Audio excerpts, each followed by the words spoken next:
প্রতিদিনের মতো রাস্তার পাশ দিয়ে হেঁটে যাচ্ছে রবি। বেশ কয়েকদিন ধরে একটা সুগন্ধি তার নাকে আসছে। অদ্ভুত বিষয় হলো তার সাথে থাকা রাশেদ সে সুগন্ধি নাকে পাচ্ছে না। বিষয়টা বেশ অদ্ভুত বটে। আজও রবি একই সুগন্ধি পাচ্ছে। রবি এটা নিয়ে ভাবে। তার প্রথম প্রশ্ন, এই সুগন্ধিটা কোথা থেকে আসছে? পাশে নেই কোনো ফুল গাছ আর নেই কোনো সুগন্ধি আসার মতো কোনো জিনিস। দ্বিতীয় প্রশ্ন, সুগন্ধিটা রবি একা পায় কেন? তার সাথে থাকা কেউ এই সুগন্ধিটা কেন পায় না? পথটাতে যেতেই রবি এই সুগন্ধি পায় না, কিন্তু একটা নির্দিষ্ট জায়গায় দিয়ে এই সুগন্ধি পায়। রবির মনে ভয় ঢুকে গেল, হাঁটছে ভয় নিয়ে। ঠিক নির্দিষ্ট একটা জায়গায় গিয়ে সেই সুগন্ধি পাওয়া বন্ধ হলো। রবি চলে গেল নিজের কাজে। রাতে রবি ভাবতে ভাবতে ঘুমিয়ে গেল। হঠাৎ ঘরের ভেতরে একই সুগন্ধি পেয়ে রবি ভয়ে কেঁপে উঠল। রবি আপুকে ডাক দিল, কিন্তু আপু ঘুমে থাকায় রবির ডাক শুনতে পায়নি। রবি সুগন্ধিটা খুঁজতে চেষ্টা করছে, কিন্তু বুঝে উঠতে পারছে না সুগন্ধিটা কোথা থেকে আসছে। হঠাৎ রবি খেয়াল করল দরজার কাছে কিছু একটা দৃশ্যমান হচ্ছে। রবি ভয়ে পিছিয়ে গেল। নিজের বিছানায় বসে ভয়ার্ত চোখে দরজার দিকে তাকিয়ে আছে। রবি দেখল একটা অপরূপা দৃশ্যমান হলো। সাথে সাথে রবি অজ্ঞান হয়ে গেল। জ্ঞান ফিরতে নিজেকে অদ্ভুতভাবে আবিষ্কার করল। সাথে সকালও হয়ে গেল। কখন রাতে জ্ঞান হারিয়েছিল। হঠাৎ আপুর ডাক শুনে রবি তাড়াতাড়ি ঠিক হয়ে নিল। বাইরে গিয়ে নাস্তা করে নিল। আজ ভার্সিটিতে যেতে হবে, তাই রেডি হয়ে ভার্সিটির দিকে রওনা হলো। ভার্সিটিতে গিয়ে আনমনে রবি বসে আছে। রাশেদ আর তার বন্ধুরা রবিকে আনমনা দেখে রবির কাছে এলো। রাশেদ রবিকে বলল, আরে বন্ধু, কি হয়েছে বলবি তো? সারাক্ষণ আনমনা হয়ে বসে থাকলে হবে নাকি? রবি বলল, আমি বললেও তোরা কেউ আমার কথা বিশ্বাস করবি না। আরে বল, কি হয়েছে, বিশ্বাস করব। রবি বলল, কয়েকদিন ধরে আমি তোকে বলছিলাম যে আমি একটা অদ্ভুত সুগন্ধি পাই, কিন্তু সেটা আর কেউ পায় না। আবার একই কথা। আরে তুই যদি পাস তাহলে তোর সাথে থেকে আমি পাবো না কেন? এটা কি হতে পারে? সেটাই তো সমস্যা, তোরা কেউ সে সুগন্ধি পাস না, কিন্তু আমি পাই। সেটা নিয়ে চিন্তায় আছিস? আরে ভাই, সেটা যদি নির্দিষ্ট স্থানে পেতাম তাহলে নিজেকে কিছুটা সামলাতে পারতাম। কাল সে সুগন্ধিটা আমার বাসায়ও পেয়েছি। বলিস কি? শুধু তাই নয়, সুগন্ধি পাওয়ার পরে যখন আমি সুগন্ধির উৎস খুঁজতে যাই তখনই আমি... রবি আর কিছু বলতে পারল না, কারণ কেউ তার কানে কানে বলল, এরপর কি হলো বললে মেরে ফেলবো তোমাকে। রবি কথাটা কে বলল দেখতে পেছনে তাকালো, কিন্তু কাউকে দেখতে পেল না। রবির অদ্ভুতভাবে পেছনে তাকালো, তাই সব ফ্রেন্ড অবাক হয়ে রবিকে জিজ্ঞেস করলো, কি হলো, হঠাৎ পেছনে এভাবে তাকালি কেন? কিছু না, এমনি, চল ক্লাসে যাই। রবির কথা শুনে সবাই অবাক হয়ে গেল। তাও সবাই ক্লাসে চলে গেল। ক্লাস শেষ করে রবি আর রাশেদ বাসায় আসতে যাবে, ঠিক পথের সেই জায়গায় আসতেই রবি আবারও পরিচিত সেই সুগন্ধি পাচ্ছে। রবি জানে রাশেদকে কিছু বললে সে বিশ্বাস করবে না, তাই চুপচাপ দুজন বাসায় চলে গেল। রাতে ঘুমালে হঠাৎ বুকে ভারী কিছু অনুভব করে রবির ঘুম ভেঙে যায়। চোখ খুলে দেখে সে মেয়েটি যে দরজার কাছে দৃশ্যমান হয়েছিল। রবি মেয়েটাকে দেখে চমকে উঠল। এই, কে আপনি? আহা, ডিস্টার্ব করো না তো, একটু ঘুমাই তোমার বুকে। কি বলছেন আপনি এসব? কে আপনি? ভূত? আজীব তো, ভূত কোত্থেকে আসবে এখানে?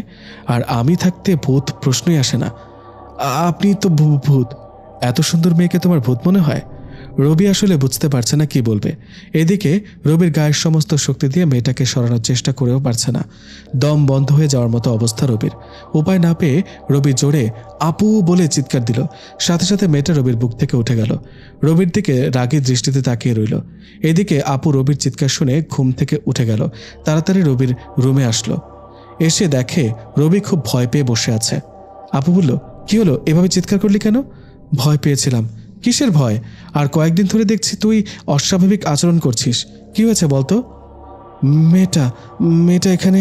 আর কিছু বলতে পারল না, কারণ মেয়েটা তখনই রবিকে কানে কানে বলে গেল, বললে মেরে ফেলবো তোমার আপুকে। রবি ভয়ে চুপ হয়ে গেল। আপু জিজ্ঞেস করলো, কি হলো, কোন মেয়েটা? কিছু না, খারাপ স্বপ্ন দেখেছিলাম তাই ভয় পেয়েছি। ওকে, ঘুমিয়ে যা। রবি ভয়ে ভয়ে আবার শুয়ে পড়ল। ঘুমাতে চেষ্টা করলো, কিন্তু ঘুম যেন আসছে না। হঠাৎ কখন যে চোখ লেগে গেল তা বুঝতে পারেনি। আজানের শব্দ শুনে ঘুম ভেঙে গেলে নামাজে চলে যায়। যাওয়ার সময় আবারও সেই পরিচিত সুগন্ধিটা পায়, আবার আসার সময়ও পায়। রবিকে এবার খুব ভাবিয়ে তুলল সুগন্ধিটা। এবার সে সোজা মসজিদের হুজুরের কাছে গেল। হুজুর রবিকে একটা পরিচিত বড় মাপের হুজুরের কাছে নিয়ে গেল। রবি সব কথা খুলে বলল। রবিকে ভালো করে দেখে বড় হুজুর বলল, তোমার সামনে যে মেয়েটি দৃশ্যমান হয়েছিল সেটি সাধারণ কোনো মেয়ে নয়, তবে তোমার ক্ষতি কখনো করবে না। আমি আর কিছু বলতে পারবো না। রবি হুজুরের কথা শুনে অবাক হলেও কিছু বলতে না পেরে বাসায় চলে এলো। রাতে খেতে গিয়ে তেমন খেতে ইচ্ছে না থাকায় আবার চলে এলো। হালকা ঘুম আসতে যাবে ঠিক তখনই সে সুগন্ধি রবির নাকে আসলো। রবি ভয়ে বসে পড়ল। চারপাশে তাকিয়ে দেখে কিছুই নেই, কিন্তু ভয় তো মনের মধ্যে আছে। হঠাৎ রবি খেয়াল করল দরজার পাশে আবারও দৃশ্যমান হচ্ছে মেয়েটি। রবি আবার নিজেকে অনেক শান্ত আর শক্ত করল। যাই হয়ে যাক, এবার মেয়েটার সাথে কথা বলতেই হবে। নিজের মধ্যে এক জেদ ধরল। মেয়েটা দৃশ্যমান হয়ে রবির পাশে আসতেই, কে আপনি? বারবার আমাকে ভয় দেখান কেন? আমি কে জানলে তুমি এমনিতেই ভয় পাবে। না, বলুন কে আপনি? এটা তো জানি আপনি কোনো মানুষ নয়। তাহলে শুনতে চাও কে আমি? শুনতে চাই, বলুন কে আপনি? আমি হলাম এক পরী। তো আমার কাছে কি চান? বারবার আমার কাছে কেন আসেন? আসলে আমার তোমাকে খুব ভালো লাগে। কি ভালো লাগে? আপনি পরী, বুঝেছেন? তো কি হয়েছে? পরী বলে কি ভালোবাসা যাবে না? যাবে, তবে সেটা আপনার পরিদেশের কাউকে, মানুষকে নয়। আমি এত কিছু জানি না। তোমাকে ভালোবাসি মানে তোমাকেই ভালোবাসি। এত সহজে ভালোবাসি বলে দিলেন। আদৌ কি ভালোবাসেন? আর আমাদের মাঝে কোনো সম্পর্ক গড়ে উঠবে না, সেটা তো জানেন। প্রথমে বলেছি ভালোবাসার পরে কথাটা নিজের মধ্যে চেপে রাখতে নেই, তাই বলে দিলাম। আর কে বলেছে আমাদের মধ্যে সম্পর্ক গড়ে উঠতে পারে না? আপনার পরিদেশের কেউ আমাকে মেনে নেবে না, আর না আমার পৃথিবীর কেউ আপনাকে মেনে নেবে। আমার দেশে সবাই মেনে নেবে। শোনো, আমাদের দেশে আমার বাবার রাজত্ব চলে। আমি পরীর দেশের রাজার একমাত্র মেয়ে। তার মানে রাজকন্যা? তুমি চাইলে তোমাকেও আমাদের মতো বানিয়ে দিতে পারি, শুধু তোমার ইচ্ছেটা প্রয়োজন। হবে না, তা কখনোই হবে না। আমি মানুষ হয়ে ভালো আছি। আর কি দেখে আপনি আমাকে ভালোবাসলেন? সেটা এক ইতিহাস, শুনতে অনেক সময় লাগবে। আপনার ইতিহাস শুনতে প্রয়োজনে আজ ঘুমাবো না। তাও বলেন, কেন আমার মতো একটা মানুষকে ভালোবাসতে গেলেন? তাহলে আমার দেশে চলো, তোমাকে ইতিহাস বলবো, আর আমার দেশটাও ঘুরে দেখাবো। না, এটা কেমনে হয়? আমি যাব না আপনার দেশে। আমি চাইলে তোমাকে তুলে নিয়ে যেতে পারি, কিন্তু তা আমি করব না, কারণ আমি তোমাকে ভালোবাসি। আর তোমার তো অনেক ইচ্ছে পরীর সাথে প্রেম করার, পরীকে বিয়ে করার। তখন আমি তো জানতাম না বাস্তবে এরকম কেউ আমার সামনে আসতে পারে। তো এখন কেউ তোমার সামনে আসছে বলে কি তুমি খুশি নয়? তা বলিনি, কিন্তু আবার ভয়ও করছে। যদি আমার খারাপ কিছু হয়ে যায় তখন কি হবে? হুজুর তো বলেছিল যে আমি কখনো তোমার ক্ষতি করব না। বিশ্বাস করতে পারো আমায়। আর কখনো কেউ তোমার ক্ষতিও করতে পারবে না। আমি তোমার পাশে সারাক্ষণ আছি। কোনো বিপদে পড়লে শুধু আমার কথা মনে করো, আমি সাথে সাথে চলে আসব। যেখানে মানুষ মানুষকে বিশ্বাস করে না, সেখানে পরীকে কিভাবে বিশ্বাস করব? তোমরা মানুষের একটাই সমস্যা, কেউ বিশ্বাস করলে তার বিশ্বাস ভঙ্গ করো, আর বিশ্বাস না করলে অন্যরকম চিন্তাধারা নিয়ে বসে থাকো। চলো আমার সাথে, আমার দেশে গল্প শোনাবো তোমায়। না, আমি যেতে পারবো না। রাতে খাবারটাও ঠিকমতো খাওনি, চলো ওখানে গিয়ে খাবে। আমাদের দেশের খাবার অমৃত। কোনো মানুষ একবার খেতে পারলে বারবার চাইবে, এমনকি খাওয়ার স্বাদ কখনো ভুলতে পারবে না। চলো তো, খেয়ে নিবে, সাথে তোমাকে ভালোবাসার কারণটাও জানতে পারবে। আপনি যদি আসলেই পরী হতেন তাহলে আপনার কথা আমার ফ্রেন্ডদের বলে দিতেন, আমার আপুকে বলতে দিতেন। কিন্তু আপনি আমাকে বারবার বাধা দিয়ে গেছেন কেন? কারণ আমি চাই না তুমি আমাকে ভালোবাসার আগে কেউ আমার ব্যাপারে জানতে পারুক। যদি তুমি আমাকে ভালোবাসো তাহলে সবাইকে জানাতে পারবে। আপনি যা ইচ্ছে করুন, আমার সমাজ আপনাকে মেনে নেবে না। যান আপনি এখান থেকে। যতদিন তুমি আমাকে ভালোবাসি বলবে না, ততদিন আমি তোমাকে ছেড়ে কোথাও যাব না। যদি কখনো ভালো না বাসি তাহলে কি সারা জীবন এভাবে আমার পেছনে পড়ে থাকবেন? তোমার পেছনে থাকবো। তোমাকে ভালোবাসতে হবে আমাকে। আমি কখনো আপনাকে ভালোবাসবো না। যান আপনি, আর কখনো আপনি আমার সঙ্গী হবেন না। আর আমি জানি সুগন্ধিটা আপনি দিয়ে যান আমাকে। আমি চাই না আপনি আর কখনো আমাকে সেই সুগন্ধি দেন। কখনো এটা হবে না। আমি তোমাকে ছাড়া থাকতে পারবো না। আপনার ইচ্ছে হলে থাকেন, নয়তো যান, আমি ঘুমাবো। এই বলে রবি শুয়ে পড়ল। রবির মধ্যে এখন অনেকটা সাহস আসলো। পরীর সাথে কথা বলে নিজেকে অনেক হালকা লাগলো তার। সাহস করে কথা বলতে পারলো, এটাই অনেক। রবি ঘুমিয়ে পড়তে যাবে ঠিক তখনই চারপাশে অনেক জোরে বাতাস শুরু হলো। রবি কিছুটা ভয় পেল। পাশে তাকিয়ে দেখে পরী নেই। বাইরে জানালার দিকে তাকিয়ে যখন আবার পেছনে তাকালো, তখনই পরীকে দেখতে পেল। রবি আকস্মিকভাবে চমকে গেল। পরীর হাতে অনেক খাবার, প্রতিটা খাবার অন্যরকম। রবি এই খাবারগুলো আগে কখনো দেখেনি। খাবার দেখে রবির যেন লালা ছড়ে পড়বে সে অবস্থা। রবি মনে মনে ভাবল, ইস, মেয়েটা কত ভালো, আমার জন্য খাবার নিয়ে এলো। রবিকে চমকে দিয়ে পরী বলল, এই সবগুলো খাবার তোমার জন্য এনেছি। আমি তোমাকে খাইয়ে দেব, তুমি শুধু খাবে। আপনি কিভাবে জানলেন এগুলো আমি খাওয়ার ইচ্ছে করলাম? এই যে বোকার মতো কথা বললে তুমি। আমি শুধু তোমার না, প্রতিটি মানুষের মনের খবর জানি। সে কি চিন্তা করছে, কি ভাবছে, সব জানি। রবি মনে মনে ভাবল, যাই হোক, আগে খাবারটা খেয়ে নিই। সাথে সাথে মেয়েটি রবির মুখে খাবার তুলে ধরল। প্রথমে খেতে না চাইলেও খাবারের স্বাদ এবং গন্ধে যেন তাকে মুখ খুলতে বাধ্য করল। প্রথম লোকমা খেতে রবির পুরো শরীর যেন কেঁপে উঠল। এত সুস্বাদু খাবার যেন কল্পনা মাত্র। রবি মনে মনে ভাবল, আহা, এই খাবার যদি সবসময় পেতাম তাহলে কি ভালো হতো। তুমি চাইলে তোমাকে এনে এই খাবার খাওয়াতে পারি, তুমি যদি বলো খাবে তাহলে। এটাও বুঝে গেলেন? তুমি যা কল্পনা করবে সব আমি বুঝতে পারবো। আপনার নামটাই তো জানা হলো না। আমি অহনা ইবনে আরফি। পরিদেশে সবাই অহনা বলে ডাকে, চাইলে তুমিও ডাকতে পারো। আপনি তো চান আমি আপনার নাম ধরে ডাকি। তুমি কেমনে বুঝলে? সব কি শুধু পরেরাই বুঝবে, মানুষরা বুঝতে পারে না নাকি? না, মানে আমি বোঝাতে চেয়েছি, এত অল্প সময়ে তুমি আমাকে বুঝতে শুরু করেছো। এত বিরক্ত করলে কে আপনাকে না বুঝবে বলেন? আচ্ছা শোনো, এখন থেকে আপনি নয় তুমি করে বলবে। দেখা যাবে, এখন ঘুমাই, আমাকে ভালোবাসার কারণ পরে জেনে নেব আপনার থেকে। হবে না, তুমি করে বলো, নয়তো ঘুমাতে দেব না। রবি ভাবল, আসলেই তো অহনা অনেক ভালো, চাইলে তার অনেক ক্ষতি করতে পারত, কিন্তু তা না করে আরও রবির পাশে থাকছে, এমনকি তাকে পরিদেশের খাবার এনেও খাওয়াচ্ছে। অহনা এবার শব্দ করে হেসে উঠল। রবির বুঝতে বাকি নেই, রবির কল্পনাটাও সে বুঝে গেছে। রবি বলল, আচ্ছা ঠিক আছে, আমি এখন ঘুমাচ্ছি, তুমি এখন যাও। তা কিভাবে হয়? পরিদেশ থেকে এসেছি তোমার বুকে একটু ঘুমাবো বলে, তুমি তাড়িয়ে দিচ্ছ? বিয়ের আগে এসব ঠিক না। তার মানে তুমি বিয়ে করতে রাজি? অনেকটা খুশি হয়ে বলল। না না না, আমি তা বলিনি, জানতো আপনার কথা আমি উল্টাপাল্টা বলতে শুরু করেছি, জান আপনি। আচ্ছা তুমি ঘুমাও, আমি তোমাকে পাহারা দিচ্ছি। শেষে এক প্রকার বাধ্য হয়ে রবি শুয়ে পড়ল। অহনা আছে নাকি চলে গেছে রবি জানে না। সকালে আপু রবিকে ডাকতে এসে দেখে রবির রুম থেকে একটা অদ্ভুত সুগন্ধি বের হচ্ছে। আপু রবিকে ডাকতে রবির ঘুম ভেঙে যায়, আর অহনাকে নিজের বুকে দেখে ভয় পেয়ে যায়। কারণ আপু যদি অহনাকে রবির বুকে দেখে তাহলে কি হবে? রবি অহনাকে আস্তে করে বলল, এই ওঠো, আপু দরজার বাইরে আছে, ডাকছে, আমাকে তোমাকে দেখলে খুব খারাপ ভাববে, তুমি চলে যাও। অহনা রবিকে আরেকটু শক্ত করে জড়িয়ে ধরে বলল, আর একটু শুয়ে থাকে না তোমার ওপর? বেশ ভালোই তো লাগছে। তোমার ভালো লাগার কারণে আমাকে বাসা থেকে বের হতে হবে, উঠে যাও। রবির জোরাজুরিতে অহনা উঠে গেল আর অদৃশ্য হয়ে গেল। রবি গিয়ে দরজা খুলে দিল। আপু বলল, এত দেরি হলো কেন দরজা খুলতে, কি হয়েছে বল? রবি আমতামতা করে বলল, না না কিছু না, কিছুই হয়নি, এমনি ঘুমেছিলাম তো তাই বুঝতে পারিনি। ওহ, এত সুন্দর সুগন্ধি কোথা থেকে আসছে? তুমিও পাচ্ছ এই সুগন্ধি? বলে রবি পাশে তাকাতে দেখা অহনা দাঁড়িয়ে আছে। রবি আস্তে করে বলল, তুমি যাওনি কেন? আপু এখন আমার কি অবস্থা করবে আল্লাহ জানে। কি রে, সকাল সকাল কি হয়েছে তোর? কার সাথে ফিসফিস করে কথা বলছিস? আপু বলল। আপুর কথা শুনে রবি যেন আকাশ থেকে বলল। অহনা রবির পাশে দাঁড়িয়ে আছে, কিন্তু আপু তা দেখছে না। রবি আপুকে বলল, আপু তুমি এখানে আর কিছু দেখছো না? আজব, কি আর দেখব, আমাকে ছাড়া আর কাউকে দেখতে পাচ্ছ না? সকাল সকাল তোর মাথা মনে হয় পুরো গেছে, কি হয়েছে বলতো? রবি অহনাকে বলল, তোমাকে আপু সত্যি দেখতে পাচ্ছে না? না, আমাকে দেখতে পাবে না যতক্ষণ আমি নিজে থেকে কারো চোখে ধরা না দিই। রবি এবার দেখে যেন প্রাণ ফিরে পেল। আপু রবি আর অহনাকে এক রুমে দেখলে কি অবস্থা যে হতো। আপু রবির নীরবতা দেখে বলল, কি হলো, কথা বলছিস না কেন? না মানে ভাবতেছি। রবি নিজেই জানে না সে কি বলছে। আপু রবির কথায় কিছু বুঝতে পারছে না।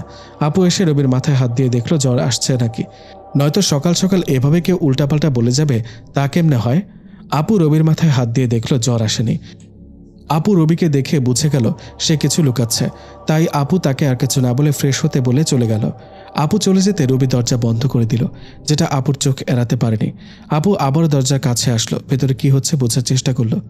রবি এবার অহনাকে ভয় পেল, কারণ কেউ তার সামনে আছে সেটা আপু দেখতে পায়নি। ব্যাপারটা খুব সমস্যার। রবি অহনার সামনে দাঁড়ালো। তোমাকে আসলে কি আপু দেখেনি? না, আমার কথা বিশ্বাস করো, তুমি কেন ভয় পাচ্ছ? আমি যাকে চাইবো তাকে দেখা দিতে পারবো, আর না চাইলে কেউ দেখতে পাবে না। রবি বলল, তুমি যাও এখন, আমি বের হব। সমস্যা নেই, আমি তোমার সাথে সারাক্ষণ আছি, যে কোনো প্রয়োজনে আমাকে মনে করো, আমি চলে আসব। এখন যাচ্ছি, বাবা খুঁজবে একটু পর আমাকে। ওকে যাও, একটু জড়িয়ে ধরি তোমায়। রবি একটু ধমক দিয়ে বলল, যাবে তুমি? আচ্ছা যাচ্ছি। এ বলে অহনা এক ঝলকে অদৃশ্য হয়ে গেল। রবি ফ্রেশ হয়ে বাইরে গিয়ে দেখে আপু নাস্তা নিয়ে টেবিলে মন খারাপ করে বসে আছে। রবি বলল, আপু কি হলো, তোমার মন খারাপ কেন? আমার কিছু হয়নি, তবে তোর অনেক কিছু হয়েছে যেটা আমার থেকে লুকাচ্ছিস। আজব, আমার আবার কি হবে? আমি তো একদম ঠিক আছি। তুই কেমন ঠিক আছিস সেটা আমি জানি। আমি সত্যি ঠিক আছি। সকালে আমি তো রুম থেকে আসার পর তুই কার সাথে কথা বলেছিলি? তুমি কিভাবে জানো আমি কারোর সাথে কথা বলেছি? তুমি তো চলে এসেছিলে। আপু বলল, অস্বাভাবিকভাবে দরজা বন্ধ করলি, তাই আমার কেমন জানি মনে হলো। তারপর দরজার পাশে গিয়ে শুনি তুই কারোর সাথে কথা বলছিস, তাও ভয় নিয়ে। রবি এবার চমকে গেল, যদি অহনার কথা বলে দেয় তাহলে আপুর ক্ষতি করতে পারে অহনা। তাই রবি কথা ঘুরিয়ে বলল, না তেমন কারোর সাথে না, ফোনে কথা বলছিলাম। কি, তুই এসব কথা ফোনে বলছিলি? হ্যাঁ, রাশেদের সাথে তো বললাম। আপু এবার কেমন যেন চুপ হয়ে গেল। রবির তো চিন্তা হচ্ছে আবার রাশেদকে আপু ফোন দিয়ে জিজ্ঞেস করবে নাকি। রবিকে আর কিছু না বলে নাস্তা করতে বলল আপু। রবি চুপচাপ নাস্তা সেরে নিল। রবি নাস্তা শেষ করে ভার্সিটিতে যাওয়ার জন্য রেডি হলো। রাশেদকে ফোন দিল। একটু আগে না ফোন দিলি, আবার কি? একটু আগে ফোন দিলাম মানে? একটু আগে তো তুই আমার সাথে কথা বললি আর ভার্সিটিতে আসবি বললি। রাশেদের কথা শুনে রবি অবাক হয়ে গেল, কারণ রবি তো একটু আগে রাশেদকে ফোন দেয়নি। তাহলে রাশেদ কেন বলছে একটু আগে ফোন দিয়েছে? রবি আর কিছু না বলে ফোন কেটে দিল। রবির বুঝতে বাকি নেই এখানেও নিশ্চয়ই অহনার হাত আছে। 7-5 না ভেবে রবি ভার্সিটিতে যেতে বের হতে গেলে আপু সামনে আসলো। রবি বলল, কিছু বলবে আপু? না কিছু না, যা তুই সাবধানে যাস। আমাকে নিয়ে চিন্তা করো না, তুমি সাবধানে থেকো, আসি। রবি একটা বিষয় খেয়াল করলো, আপু ইদানিং একটু অদ্ভুত আচরণ করছে। কিছু বলতে গিয়েও থেমে যাচ্ছে, সরাসরি কিছু বলে না। রবি হেঁটে একটু সামনে যেতেই রাশেদ আসলো। দুইজন একসাথে চলতে লাগলো।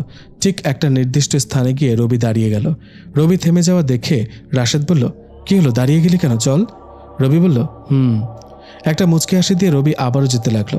এদিকে রবির মুচকি হাসি দেখে অহনা ভীষণ খুশি হলো। পুরো পরীর দেশে মিষ্টি এক বাতাস বয়ে গেল। রবি ভার্সিটিতে এসে ক্লাসে চলে গেল। অহনার কথা ভাবতে যাবে তখনই মনে পড়ল রবি যা ভাবে অহনা তো সব জেনে যায়। তাই রবি অহনাকে নিয়ে ভাবা বন্ধ করে দিল। কিন্তু কতক্ষণই বা না ভেবে থাকা যায়। ক্লাস চলাকালীন সময়ে রবি অহনাকে নিয়ে ভাবা শুরু করলো। মেয়েটা কত সুন্দর, কত মায়াবী। যতই দেখি যেন চোখের তৃষ্ণা থেকেই যায়। যেন মনে হয় সারা জীবন দেখে যায়। কত ভালো মেয়েটি, ইচ্ছে হয় সারা জীবন নিজের করে রাখি।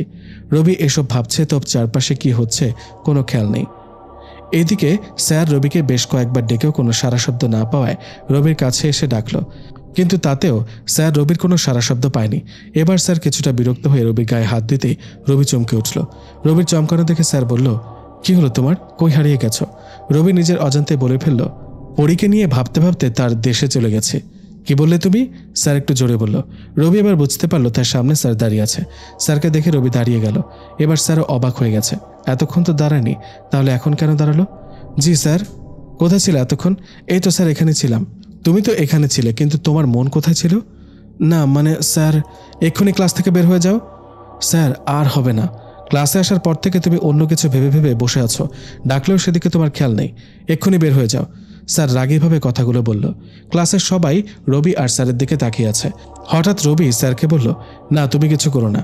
রবির কথা শুনে ক্লাসের সবাই হেসে ওঠে, কারণ সবাই মনে করলো রবি স্যারকে কথাটা বলল। স্যারও একই মনে করলো, তাই রবিকে ধমক দিয়ে বের হতে বলল। রবি আর কিছু না বলে বের হয়ে যেতেই স্যারের পেছন থেকে কারো হাত টেনে ধরে নিয়ে গেল। সবাই দেখলো রবি কারো হাত ধরার মতো কিছু ধরেছে, কিন্তু সেখানে কিছু দেখা যায়নি। রবির এমন কাজে সবাই একটু অবাক হলো। রবি অহনাকে ধরে গাছের নিচে নিয়ে গেল। রবি বলল, আমি যেখানে যাই তুমি চলে আসো কেন? কেউ তোমাকে অপমান করবে আর আমি বসে বসে তা দেখব নাকি? তাই বলে এভাবে সবার সামনে চলে আসতে হবে? সবার সামনে আসলেও তুমি ছাড়া তো আর কেউ দেখেনি। তাও এভাবে আসা ঠিক হয়নি। আর স্যারকে আঘাত করতে চাইলে কেন? তোমাকে সবার সামনে অপমান করেছে তাই। এমনটা আর কখনো করবে না। কেন শুনতে হবে তোমার কথা? কারণ আমি তোমাকে। আর কিছু না বলে থেমে গেল। তুমি আমাকে কি? কিছু না। ভালোবাসো? হয়তোবা। তাহলে চলো আজ পরীর দেশ ঘুরে দেখাবো। আপু এমনিতে অনেক চিন্তা করছে আমাকে নিয়ে, তার উপর তোমার দেশে যেতে পারবো না।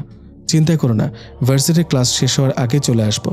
রবি ভাবলো, গেলে কেমন হয়? অহনাকে তো আমি ভালোবেসে ফেলেছি, আর এটাও জানি অহনা আমার কোনো ক্ষতি করবে না। তাহলে যাই। রবির ভাবতে দেরি হলেও অহনার বুঝতে দেরি হয়নি। অহনা রবিকে বসা থেকে উঠে দাঁড়াতে বলল। রবি দাঁড়িয়ে গেল। অহনা বলল, এবার আমার হাতের ওপর হাত রাখো। রবি অহনার হাতের ওপর হাত রাখলো। এবার চোখ বন্ধ করে একটা দীর্ঘ শ্বাস নাও। রবি বলল, শ্বাস নিতে হবে কেন? তোমার দেশে শ্বাস নিতে পারবো না নাকি? তাহলে আমি যাব না। আরে আরে কি বলো, শ্বাস নিতে পারবে না কেন? অবশ্যই পারবে, তবে শ্বাস নিলে এখন আমাদের যেতে একটুও সময় লাগবে না। মানে তুমি চোখ বন্ধ করে যে শ্বাস নিবে সেটা ছাড়তে ছাড়তে আমরা পরীর দেশে পৌঁছে যাব, তাই বললাম। ও আচ্ছা, এক নিমিষে পৌঁছে যাব তাহলে? হ্যাঁ, চোখের পলক বন্ধ করে খুলতে যতক্ষণ লাগে ততক্ষণেই পৌঁছে যাব। তো পুরো পরীর দেশ ঘুরতে কতক্ষণ লাগবে? ওখানে অনেক ভাগ আছে। তুমি যদি শুধু আমার বাবার দেশটা ঘুরে দেখো তাহলে সময় লাগবে 1 বছর, আর পুরো পরীর দেশ ঘুরতে চাইলে তোমার সময় লাগবে প্রায় 10 বছর। কি, এত বড় দেশ পরীর? হ্যাঁ, আর একসময় আমার বাবার দেশটা রাজা হবে তুমি। মানে আমি? তুমি জানোই তো আমার বাবার আমি ছাড়া আর কোনো সন্তান নেই, আর আমার স্বামী তো ভবিষ্যৎ রাজা হবে। কেন? তুমিও তো রাজা হতে পারো। আমাদের রাজা হওয়ার নিয়ম নেই, মানে আল্লাহ নিজেই বলেছেন যে যে দেশের প্রধান কোনো নারী হবে সে দেশের কোনো উন্নতি হবে না। ও আচ্ছা, তাই তুমি রাজা হতে পারবে না? হ্যাঁ। তো তোমার বাবা কি আমাকে রাজা হিসেবে স্বীকৃতি দেবে? অবশ্যই দেবে। আচ্ছা, সেসব পরে হবে, এখন চলো আমাদের দেশ দেখে আসি। ওকে চলো। তোমার হাত দিয়ে আমার হাত ধরো, তারপর চোখ বন্ধ করে একটা শ্বাস নাও। রবি তাই করল। অহনার হাত ধরতেই রবির শরীর কেঁপে উঠল। চোখ বন্ধ করতে বুঝতে পারল অহনা রবিকে জড়িয়ে ধরেছে। রবি শ্বাস নিল। হঠাৎ মনে হলো রকেটের থেকে দ্রুত গতিতে রবি উপরে উঠছে। চোখ খুলে দেখে অহনার বিশাল আকারের ডানা গজিয়েছে। রবি এই ডানা দেখে একটু ভয় পেল। অহনা বুঝতে পারল রবি ভয় পেয়েছে, তাই রবিকে সান্ত্বনা দিয়ে বলল, আহা, ভয় পাচ্ছ কেন? তোমার এত বড় ডানা কোথা থেকে এলো? আগে তো দেখিনি। যখন ডানা লাগবে তখন দেখতে পাবে, আর যখন ডানা লাগবে না তখন তো দেখতে পারবে না। তার মানে তোমার সারাক্ষণ ডানা থাকে? যখন লাগবে তখন ডানা মিলি, যেমন এখন। ও আচ্ছা, তা তোমাদের দেশ কোথায়? তোমার পেছন থেকে শুরু করে আমাদের দেশ। যত ভেতরে যাবে তত মুক্ত হবে। তাহলে যাওয়া যাক। চলো, তবে এখনও তুমি হাঁটতে পারবে না, আর একটু ভেতরে গেলে তবেই হাঁটতে পারবে। আচ্ছা চলো। অহনা রবিকে নিয়ে একটা অদ্ভুত গাছের গোড়ায় নামলো। গাছটা যেমন অদ্ভুত তেমন সুন্দর। রবির ইচ্ছে করলো গাছটা ধরে দেখতে, কিন্তু অহনা গাছটা স্পর্শ করতে নিষেধ করলো। অহনা নিষেধ করলো, তাই রবি গাছটি স্পর্শ করেনি। রবি সামনে তাকিয়ে দেখে অদ্ভুত সুন্দর একটা পাহাড়, একদম ছোট গাছ, আর সেখানে অনেক ফল। রবি এসব যতই দেখছে ততই অবাক হচ্ছে। হঠাৎ রবি বুঝতে পারল তার ক্ষুধা লেগেছে। অহনার দিকে তাকাতেই অহনা খাবার নিয়ে হাজির। রবি খুব ভালো করে খাবারগুলো খেয়ে নিল। চারপাশটা আরও ভালো করে কিছু সময় ঘুরে দেখল।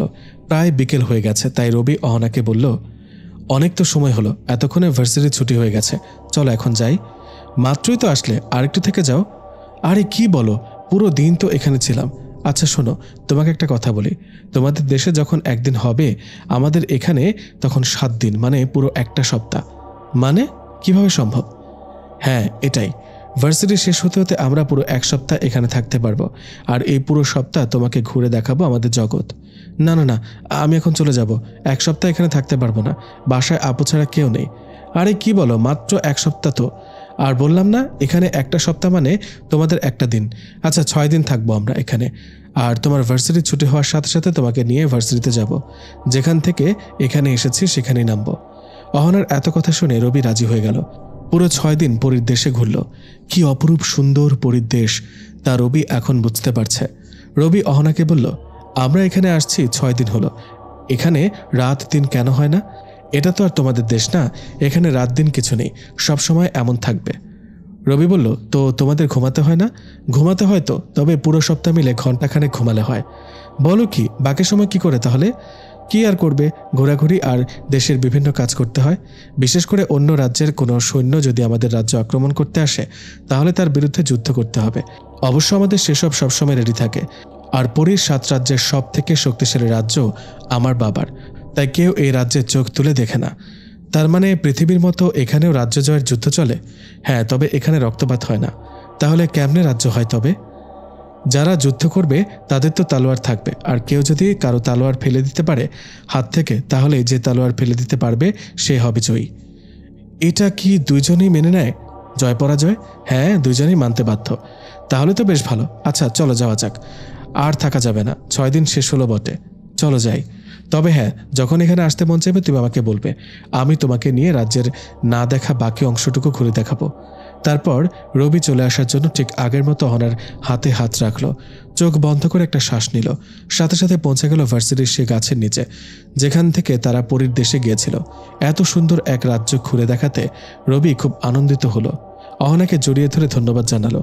এদিকে রাশেদ ভার্সিটির রুম থেকে বের হয়ে দেখে রবি কাউকে জড়িয়ে ধরছে হাওয়ায়। বিষয়টা রাশেদের কেমন যেন লাগলো। একটু আগে ক্লাসেও হাওয়ায় কাউকে হাত ধরে নিয়ে গেল বাইরে। রাশেদ দৌড়ে রবির কাছে গেল। রবি রাশেদ আসছে দেখে একটু নর্মাল হওয়ার চেষ্টা করলো। রাশেদ বলল, কি হলো তোর? সে সকালে ক্লাসে অদ্ভুত আচরণ করলি, আর এখন হাওয়ায় কাউকে জড়িয়ে ধরছিস, ব্যাপার কি? কিছু না, চল তো তুই। রাশেদ আর কথা না বাড়িয়ে রবির সাথে হাঁটতে লাগলো। রাশেদ খেয়াল করলো রবি এক্ষুনি হাওয়ায় কারো হাত ধরার মতো করলো। রাশেদ এবার রবিকে দাঁড় করালো। তোর সাথে কথা আছে, বল কি বলবি? সকাল থেকে তুই কোথায় ছিলি? অহনার গাছের পাশে তো বসেছিলাম। মুখ ফসকে অহনার কথা বের হয়ে যাচ্ছিল যেন। আমিও দেখলাম সকাল থেকে গাছের নিচে আনমনে হয়ে বসে আছিস, কিন্তু কি হয়েছে বললি না তো। রাশেদের কথা শুনে রবি অবাক হয়ে গেল, কারণ সকাল থেকে তো রবি অহনার সাথে পরিদেশে ছিল। তাহলে রাশেদ কাকে দেখলো গাছের নিচে? রবি অহনার দিকে তাকালো। অহনা ভার্সিটি থেকে রবির সাথে আছে, যেটা রাশেদ দেখছে না। রবি মনে মনে বলল, রাশেদ কাকে দেখলো? অহনা বলে দিল, তোমার মতো কাউকে দেখেছে, কিন্তু তুমি ছিলে না, সেটা ছিল অন্য কেউ। রাশেদের চোখে তুমি। রবি বুঝতে পারল অহনা এমন করেছে। রবি একটা মুচকি হাসল। রাশেদ এবার রেগে গেল, বলল, কিরে হাসছিস কেন? কি হয়েছে তোর? ইদানিং অদ্ভুত আচরণ করছিস সবার সাথে। রাতে নাকি না খেয়ে ঘুমিয়েছিস? আপু বলল। আচ্ছা বলবো একদিন আসলে কি হচ্ছে আমার সাথে। রবি অহনার দিকে তাকিয়ে একটা মুচকি হাসি দিল। রাশেদ এবার বোকা বনে গেল। রবি রাশেদ একটা রিক্সা নিয়ে বাসার দিকে রওনা দিল। অহনা রবির সাথে হাওয়ায় ভেসে বেড়াচ্ছে। মাঝে মধ্যে রবি মুচকি হাসছে, কিন্তু রাশেদ কিছু বলছে না। কি বার বলবে? রাশেদ নিজের বাসার সামনে যেতেই রিক্সা থেকে নেমে গেল। রিক্সা সামনে যেতে লাগলো। অহনা রবির পাশে বসলো। রবি মাঝে মধ্যে অহনার সাথে কথা বলছে, যেটা দেখে রিক্সাওয়ালা ভয় পেয়ে গেল। অহনার আওয়াজ রিক্সাওয়ালা শুনছে না, কিন্তু রবির কথা শুনে বুঝতে পারছে সে এখানে অদৃশ্য কারোর সাথে কথা বলছে। ভয়ে ভয়ে রিক্সাওয়ালা রবির বাসার সামনে গেল। রবিকে নামিয়ে দিয়ে তাড়াতাড়ি সেখান থেকে চলে এলো। রবি হাসতে হাসতে বাসায় ঢুকে গেল, যেটা আপুর চোখ এড়ায়নি। রবিকে হাসতে দেখে আপু তার সামনে এসে দাঁড়ালো। কি হয়েছে তোর? এত হাসছিস কেন? রবি আগে আপুকে খেয়াল করেনি। যখন খেয়াল করলো হাসি থামিয়ে দিল, কিন্তু আপু আবারও জিজ্ঞেস করলো, কি হলো? এত হাসছিস কি নিয়ে? কই কিছু না তো। রাশেদের কথাগুলো শুনে হাসি পাচ্ছে। এত হাসতে হবে না, যা ফ্রেশ হয়ে নে, খাবার খাবি। আচ্ছা আসছি। রবি ফ্রেশ হয়ে নিল। নাস্তা করতে এসে অহনাকে আগে থেকে চেয়ারে বসা দেখে অবাক, কারণ পাশের চেয়ারে আপু বসে আছে। রবি অহনাকে বলল, তুমি এখানে কেন? রবির কথা শুনে আপু আরো অবাক হলো। আপু বসা থেকে উঠে গেল, রবির পেছনে গিয়ে দাঁড়ালো। আপু রবির পেছন থেকে সামনে তাকিয়ে দেখছে কেউ আছে কিনা, কিন্তু আপু কিছুই দেখছে না। আপু রবির মাথায় হাত দিল। অস্বাভাবিক আচরণগুলো আপুর বেশ সন্দেহজনক মনে হচ্ছে। আপু রবির মাথায় হাত দিয়ে বুঝতে পারল শরীর ঠিকই আছে, কিন্তু অদ্ভুত আচরণ যেন করেই যাচ্ছে। আপু রবিকে বলল, তুই সামনে কাউকে দেখতে পাচ্ছিস নাকি? আপুর কথাটা বলার সাথে সাথে অহনা রবির কানে কানে না বলল। রবি আপুকে বলল, না। কাকে দেখতে পাবো? তুমি তো সামনে ছিলে। আমি ছাড়া আর কেউ ছিল? তুমি ছাড়া আর কে থাকবে? তুমি তো ছিলে। আপু বুঝতে পারে রবি কিছু লুকাচ্ছে, তাই আপু আর কথা না বলে নাস্তা করতে বলল। রবি নাস্তা করছে, কিন্তু আপু একটু খেয়ে উঠে গেল। রবি বুঝতে পারে আপুর খাওয়ার ইচ্ছে থাকা সত্ত্বেও খায়নি। রবি পুরো খাবার না শেষ করে উঠে গেল। আপু তার দিকে তাকিয়ে রইল। রবি আপুর পাশে গিয়ে দাঁড়ালো। পুরো খাবার শেষ না করে উঠে গেলে কেন? ইচ্ছা করছে না। তুই কেন উঠে গেলি? যা খেয়ে নে। তুমি না খেয়ে থাকবে আর আমি গিয়ে খাবো, তাই না? আমার ইচ্ছে করছে না, তুই যা। আচ্ছা চলো, তোমার জন্য কিছু স্পেশাল খাবার আনবো, তোমার সামনেই করব। রবি কথাটা অহনাকে ভেবে বলল। সাথে সাথে অহনা হাজির। রবি অহনার দিকে তাকিয়ে একটা মুচকি হাসি দিল। আপু গিয়ে টেবিলে বসলো। খাওয়া শুরু করলে রবি বলল, আপু অন্যরকম কিছু খাবে? আর কিছু নাই তো, সবই আছে। আচ্ছা তুমি চোখ বন্ধ করো, পরিদেশের খাবার আনবো এক্ষুনি। পাগলের মতো না বকে খাবার শেষ কর। আজব। বললাম তো তুমি চোখ বন্ধ করো, আমি খাবার আনবো। শুধু চোখটা বন্ধ করো। দেখ, পরিদেশ বলতে কিছু নেই, তুই অযথা পাগলামি করছিস। তাহলে পরি বলতেও কি কিছু নেই? জানি না। আপু চোখ বন্ধ করতে চাইল না, কিন্তু রবির জোরাজুরিতে আপু চোখ বন্ধ করতে বাধ্য হলো। রবি অহনাকে পরিদেশের খাবার দিতে বলল। অহনার সাথে সাথে রবির হাতে খাবার তুলে দিল। রবি আপুকে চোখ খুলতে বললে আপু চোখ খুলে হা করে রবির দিকে তাকিয়ে আছে। রবি বলল, কি অবাক হয়ে গেলে তো? এসব কি খাবার? জীবনেও দেখিনি। এগুলোই হলো পরিদেশের খাবার। মানে কি? তুই কোথা থেকে আনলি এসব? আপেল খাও, কোন গাছের তা জেনে কি লাভ? আমার জানতে হবে, বল কোথা থেকে আনলি এসব? আরে এসব খাবার এখন রেস্টুরেন্টে বানায়, সেখান থেকেই আসার সময় নিয়ে আসলাম। খেয়ে দেখো, অসাধারণ। একটু মিথ্যা কথা বললো। তাহলে যে বললি পরিদেশ থেকে আনলি? তুমি তো বললে পরিদেশ বলে কিছু নেই। আমার কথায় আমাকে ফেলে দিলি। আচ্ছা সেসব বাদ দাও তো, খাবারগুলো খেয়ে দেখো কেমন। নে তুইও খা। আপু রবিকেও তুলে দিল। রবি জানে আপু প্রথম খাচ্ছে, তাই একটু খেলে রবির দিকে হাঁ করে তাকিয়ে থাকবে। আপু মুখে নিতে রবির দিকে তাকিয়ে রইল। আপু কেন জানি রবিকে সন্দেহ করছে, কিন্তু কিছু না বলে খেয়ে নিল। খাবারের অমৃত স্বাদ যার প্রশংসা না করে আপুও থাকতে পারেনি। খাওয়া শেষে রবির দিকে একটু সন্দেহজনক দৃষ্টিতে তাকিয়ে আপু নিজের রুমে চলে গেল। রবিও নিজের রুমে চলে আসলো। হঠাৎ রবির মনে হচ্ছে আপুর সাথে বারবার মিথ্যা বলা ঠিক হচ্ছে না। অহনার সাথে কথা বলতে চাইলে সে এসে হাজির। রবি বলল, আমার কথাগুলো আগে মন দিয়ে শুনবে, তারপর তুমি বলবে। ওকে বলো, কি বলবে? রবি বলল, তুমি তো আমাকে ভালোবাসো তাই না? হ্যাঁ, অনেক ভালোবাসি। হয়তো আমিও তোমাকে ভালোবেসে ফেলেছি। রবির কথা শেষ হতে না হতেই অহনা রবিকে জড়িয়ে ধরল। কারণ রবি এত তাড়াতাড়ি অহনাকে ভালোবাসবে তা সে বুঝতে পারেনি। রবি অহনাকে নিজের বুক থেকে ছাড়িয়ে নিয়ে আবার বলল, তুমি আমাকে ভালোবাসো আর আমিও তোমাকে ভালোবাসি। এখন আমাদের পরিবারকে এসব জানানো দরকার। তোমার পরিবার কি আমাদের ব্যাপারগুলো জানে? না। রবি বলল, আমার পরিবারও কেউ জানে না। আমাদের উচিত পরিবারকে জানানো। যদি মেনে না নেয় তখন কি হবে? দেখো, মানবে কিনা সেটা পরে দেখা যাবে, তবে আমি আমার পরিবারকে মানাতে পারবো। তুমি তোমার পরিবারকে মানাতে পারো কিনা দেখো। তাহলে কি এখন আমাদের কথা সবাই জেনে যাবে? হ্যাঁ, জেনে যাবে। তুমি আমার লাইফে আসার পর থেকে আমি আপুর সাথে একটার পর একটা মিথ্যা কথা বলে যাচ্ছি। আপু আমাকে নিয়ে অনেক চিন্তিত, তাই আমি আর আপুকে কোনোভাবে চিন্তায় ফেলতে চাই না। আচ্ছা, আমি কি তাহলে আপুর সামনে নিজেকে আনবো? কালকে আমি আপুর সাথে সে বিষয় নিয়ে কথা বলবো। এখন তুমি তোমার দেশে যাও। তারপর অহনা নিজের দেশে চলে গেল। রবিও বেশ চিন্তিত হয়ে গেল। আপু কি অহনাকে মেনে নেবে নাকি মানবে না? ভাবতে ভাবতে সন্ধ্যা পেরিয়ে রাত হয়ে গেল। রাতে খেতে বসে আপু কোনো কথা না বলে চুপচাপ খেয়ে নিল। রবি বুঝতে পারে খাওয়া শেষ হলে তার হাজার রকমের প্রশ্নের সম্মুখীন হতে হবে। কারণ যখন আপু চুপ থাকে তখন সব প্রশ্ন একসাথে করার জন্য চুপ থাকে। রবি খাওয়া শেষ করে যখন উঠে চলে আসতে যাবে তখনই আপু ডাক দিল। পাশের সোফায় বসতে বসতে বলল, রবি গিয়ে এখানে বসল। একটু পর নিজের কাজ শেষ করে আপু রবির পাশে এসে বসল। রবি বলল, বলো কি বলবে? মেয়েটাকে? কোন মেয়েটা? যার সাথে তুই সারাক্ষণ কথা বলিস সে মেয়েটাকে? আমি কোনো মেয়ের সাথে কথা বলি না। তাহলে কার সাথে কথা বলিস সারাক্ষণ? যখনই তোর রুমের পাশ দিয়ে যাই তোকে কারোর সাথে কথা বলতে শোনা যায়। তাহলে তুমি সব জানো? জানবো না কেন? মেয়েটাকে বল। আসলে আমি চেয়েছি কালকে তার সাথে তোমার পরিচয় করিয়ে দিব। কাল সকাল পর্যন্ত অপেক্ষা করো, তারপর সব জানতে পারবে। কাল পরিচয় করিয়ে দিবি তো? কালকে সে আসবে, তোমার সাথে পরিচয় করিয়ে দেব। ওকে, তাহলে এখন গিয়ে ঘুমিয়ে যা। আচ্ছা। রবি আর কথা না বাড়িয়ে চুপচাপ নিজের রুমে চলে গেল। তারপর ঘুমিয়ে গেল। প্রতিদিনের মতো সকালে ঘুম থেকে উঠে অহনাকে নিজের বুকে দেখতে পেল। রবি এবার অহনাকে শক্ত করে জড়িয়ে ধরল। অহনাকে উল্টিয়ে অহনার বুকের ওপর শুয়ে পড়ল। রবির এমন কাজ দেখে অহনা বেশ লজ্জা পেল। চোখ বন্ধ করে ফেলল, কারণ সে ভাবছিল রবি হয়তো তার কপালে কিংবা ঠোঁটে আক্রমণ করবে। কিন্তু অহনা চোখ বন্ধ করে বুঝতে পারে রবি তার ওপর থেকে উঠে গেছে। অহনা বুঝতে পারল প্রতিদিন রবি ঘুম থেকে ওঠার পরেও অহনা কিছু সময় রবির ওপর শুয়ে থাকে। তাই এবার রবি অহনাকে বোকা বানিয়ে চলে গেল। রবি ফ্রেশ হয়ে এসে দেখে অহনা বসে আছে মন খারাপ করে। রবির বুঝতে বাকি নেই অহনা কেন মন খারাপ করছে। রবি গিয়ে অহনার সামনে দাঁড়াতেই অহনাও বসা থেকে দাঁড়িয়ে গেল। রবি নিজের বাহুডোরে অহনাকে আবদ্ধ করে নিল আর কপালে একটা ভালোবাসার পরশ এঁকে দিল। অহনা রবিকে শক্ত করে জড়িয়ে ধরল। একটু পর আপুর ডাক শুনে দুজনই দুজনকে ছেড়ে দিল। রবি অহনাকে রেখে নাস্তা করতে গেল। নাস্তা শেষ করে আপু বলল, কই তোর সে মানুষটা যার সাথে পরিচয় করিয়ে দিবি বলেছিস? আপু, আসলে সে মানুষ নয়। ইয়ার্কি করিস না সকাল সকাল। আচ্ছা শোনো তাহলে, তার নাম অহনা। আমি তাকে ভালোবাসি আর তার সাথে আমার কথা হয়। সেটা তো আগেই বলতে হতো। আমি কত চিন্তা করেছি তুই জানিস?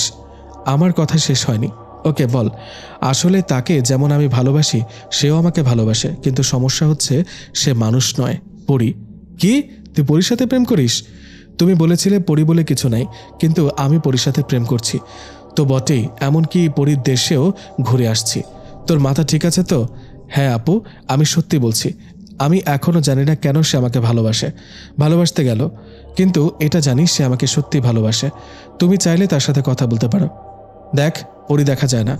দেখা যায়, তবে যাকে দেখা দিতে চায় সে শুধু দেখতে পারে, অন্য কেউ পরীকে দেখতে পায় না।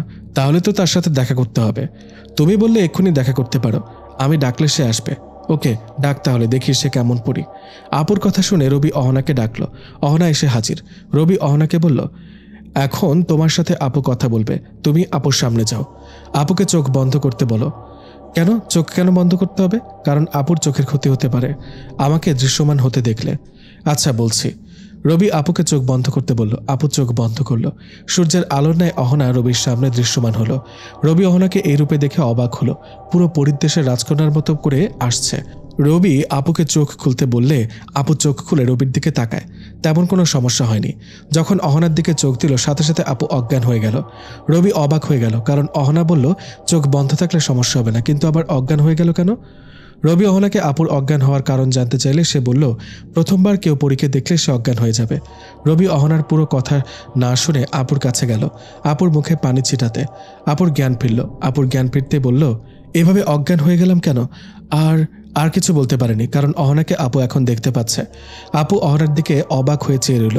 রবি বুঝতে পারে আপু এখন অহনাতে আটকে গেছে, মানে রবির সাথে অহনার রিলেশনটা আপু মানতে বাধ্য। রবি আপুর পাশে বসতেই আপুর ঘোর কাটল। একবার রবির দিকে তাকাচ্ছে তো আরেকবার অহনার দিকে তাকাচ্ছে। রবি বলল, আরে আপু, কি দেখছো এভাবে? নজর লেগে যাবে তো। রবির কথা শুনে অহনা শব্দ করে হেসে উঠল। এই প্রথম রবি অহনার শব্দ করে হাসির আওয়াজ শুনল। রবির কথা শুনে আপু রবির দিকে তাকালো। রবি অহনাকে দেখিয়ে বলল, এই হলো অহনা, যাকে আমি ভালোবাসি আর যে আমাকেও ভালোবাসে। আপু অহনার দিকে আরেকবার তাকিয়ে বলল, তুই কখনো তার সাথে এক হতে পারবি না। রবি কথাটা শুনে মন খারাপ করে ফেলল, কারণ আপু কথাটা নিশ্চয়ই নিজের ইচ্ছে মতো বলেনি, অনেক ভেবে কথাটা বলেছে। রবি আপুর দিকে চেয়ে রইল। অহনা নিচে মাটির দিকে চেয়ে রইল। আপু বলল, কি ভয় পেলি তো? শোন, মানুষ আর বড়ির কিভাবে ভালোবাসা হতে পারে বল? জানি না, কিন্তু আমি তাকে ভালোবাসি আর সেও আমাকে ভালোবাসে। বাকি কিছু আমি জানি না। আমি না হয় মেনে নিব, কিন্তু অহনার বাবা মা, তার দেশের মানুষ কি মেনে নেবে? রবি বলল, সেটা অহনার উপর ছেড়ে দাও, তুমি মেনে নিলেই হবে, আর অহনার বিষয়টা সে সামলাবে। আচ্ছা, আমি ভেবে দেখি। আপু ভেবে দেখি বলতেই অহনা বিদ্যুৎ চমকানোর মতো করে আপুর সামনে চলে গেল। আপুর হাত ধরে মিনতি করছে যেন মেনে নেয়। আপু অহনার দিকে চেয়ে শুধু অবাক হচ্ছে আর ভাবছে কতটা ভালোবাসলে এভাবে মিনতি করতে পারে। শেষে আপু রাজি হয়ে গেল। অহনা রবিকে নিয়ে উড়াল দিল। আপু শুধু দেখছে আর হাসছে। অবশেষে রবির চাওয়া পূর্ণ হলো। তার অনেক ইচ্ছে ছিল কোনো পরীর সাথে ঘর বাঁধবে। আজ হয়তো সেটা আরও এক ধাপ এগিয়ে গেল। কিন্তু রবি এখনও বুঝতে পারেনি কেন অহনা রবিকে ভালোবাসে। প্রায় 10 মিনিট পর অহনা আর রবি বাসায় নামল। রবি হাসছে, আপু বসে বসে তাদের কাণ্ডগুলো দেখছে। একটু পর আপু অহনাকে সামনে আসতে বলল। সোফায় 3 জন মুখোমুখি হয়ে বসে আছে। রবি বুঝতে পারল নিশ্চয়ই আপু এখন কোনো প্রশ্ন করবে অহনাকে। আপু বলল, অহনা, আমি জানি তুমি রবিকে ভালোবাসো, কিন্তু সেটা আমি তোমার মুখ থেকে শুনতে চাই। তুমি রবিকে কেন ভালোবাসো? অহনা রবির দিকে তাকালো। রবিও আপুর কথা জবাব দিতে বলল। অহনা এবার বলল, এই প্রশ্নটা রবিও আমাকে অনেকবার করেছিল, কিন্তু আমি উত্তর দিইনি। তবে আজ উত্তর দেব। আমার অনেক ইচ্ছে ছিল একটা মানুষকে বিয়ে করব, আর আমার বরাবরই এই ইচ্ছে ছিল। একদিন বাবা মা, আমার ছোট ভাই আর আমি পৃথিবীতে আসি। একটা মসজিদের সামনে আমরা গেলে হঠাৎ একটা লোক আমাদের দেখে বুঝতে পারে আমরা মানুষ নই। সে আমাদেরকে বন্দি করে ফেলে। আমরা 4 জন লোকটার কবলে আটকা পড়লে আমরা পাখির রূপ ধারণ করি। লোকটার কাছ থেকে ছাড়া পাওয়ার অনেক চেষ্টা করি, কিন্তু ছাড়া পাচ্ছিলাম না। হঠাৎ একটা মাঝবয়সী লোক পাখির চিৎকার শুনে সেখানে আসে আর আমাদের ছেড়ে দিতে বলে। মাঝবয়সী লোকটা ছিল আপনার দাদু। আমরা ছাড়া পেতে চাইলে আপনার দাদু আমাদের ছেড়ে দিতে বলে, কিন্তু লোকটা কিছুতেই রাজি হচ্ছে না। লোকটা একটা জালের মধ্যে আমাদেরকে বেঁধে রেখেছিল। চাইলে আমরা অদৃশ্য হতে পারতাম, কিন্তু আমার ছোট ভাইয়ের তখনও সে ক্ষমতা আসেনি, তাই আমরা তাকে পেলে অদৃশ্য হতে পারিনি। হঠাৎ লোকটা আমার ভাইকে ধরে ডানা 2টি ভেঙে দেয়। আমার ভাই চিৎকার করতে করতে মারা যায়। আপনার দাদু আমাদের বাঁচাতে লোকটাকে ধাক্কা মারে আর আমাদের ওপর থেকে জাল উঠিয়ে নেয়। আমাদের ছেড়ে দেওয়ায় লোকটা আপনার দাদুকে বেশ অপমান করে। আপনার দাদু চুপচাপ সেখান থেকে চলে যায়। আমি তখন ছোট ছিলাম, তাই আমিও কিছু করতে পারিনি। আপনার দাদু একটু অদ্ভুত প্রকৃতির ছিল। আমাদের উড়াল গতি দেখে বুঝে গেছে আমরা আসলে পাখি নই। আপনার দাদু আমাদের দিকে তাকিয়ে বলছিল আপনাদের 2 জনকে দেখে রাখতে। জানি না কেন এই কথা বলেছিল। তারপর থেকে আপনার দাদুর মৃত্যুর আগ পর্যন্ত বাবা সারাক্ষণ আপনার দাদুর পাশে ছিল। মাঝে মধ্যে আমাদের সাথে দেখা হতো। হঠাৎ আপনার দাদু আমাকে দেখে বলে ওঠে, আমার মতো কেউ যদি রবির বউ হয় তাহলে দাদু অনেকটা খুশি হবে। বাবা সেদিন দাদুকে কথা দিয়েছিল আমি রবির বউ হব। তারপর থেকে রবির ওপর আমার খেয়াল রাখা শুরু হয়। বাবার কথা রবির ওপর নজর রাখলেও তাকে ভালোবাসিনি। কিন্তু একদিন আমি রবিকে দেখলাম বন্ধুদের সাথে অনেক ঝগড়া হচ্ছে। রবি শুধু একটু মিথ্যা বললে সেখান থেকে বেঁচে যায়, কিন্তু সে মিথ্যা বলেনি। সেদিন আমি অনেকটা অবাক হয়ে যাই। এরপরে অনেক দিন রবি অনেক মানুষকে সাহায্য করেছে দেখে আমার ভালো লাগতে শুরু করে। এভাবে একটার পর একটা রবির কাজ দেখে আমি তার প্রেমে পড়ে যাই। বাবা একদিন আমাদের কিছু বই পড়ছিল। হঠাৎ একটা বইয়ে দেখতে পায় 2022 সালের শুরুর দিকে পরিদেশে রাজা হবে একজন মানুষ, আর তখন তার বয়স হবে 21। তখন বাবা চিন্তা করে দেখে তখন রাজা কেউ হলে সেটা হবে তুমি, কারণ আমি যখন তোমাকে বিয়ে করব তখন তুমি হবে রাজা। কারণ আমাদের দেশে মেয়েরা কোনো কিছুতে প্রধান ক্ষমতাসীন হতে পারে না। তারপর থেকে রবিকে সাবধানে রাখার চেষ্টা করি। নিজের সবটুকু দিয়ে রবিকে আগলে রাখার চেষ্টা করি। আর কিছুদিন হলে রবির 21 বছর হবে, তাই সারাক্ষণ তার পাশে থাকি। একটা পঞ্জিকা দেখে বাবা জানতে পারে পরীর দেশের যে রাজা হবে তাকে মেরে ফেলতে অনেকে চেষ্টা করবে। দৃশ্যমান কিংবা অদৃশ্যমান অনেকে তাকে মেরে ফেলতে চাইবে, কারণ সে যদি রাজা হয় তাহলে শুধু একটা রাজ্য নয়, পুরো পরীর দুনিয়া হয়ে যাবে তার। তাই বিভিন্ন জিন তাকে মেরে ফেলতে চাইবে, আর যদি তাকে মেরে ফেলে পুরো পরীর দেশে অশান্তি সৃষ্টি হবে, পুরো পৃথিবীতে অশান্তি হবে, কোনো কারণ ছাড়া জিন মানুষের ক্ষতি করবে। এতটুকু বলে অহনা থেমে গেল। আপু আর রবি এক দৃষ্টিতে তাকিয়ে আছে অহনার দিকে। হঠাৎ জানলা দিয়ে একটা আগুনের গোলা রবির দিকে আসছে।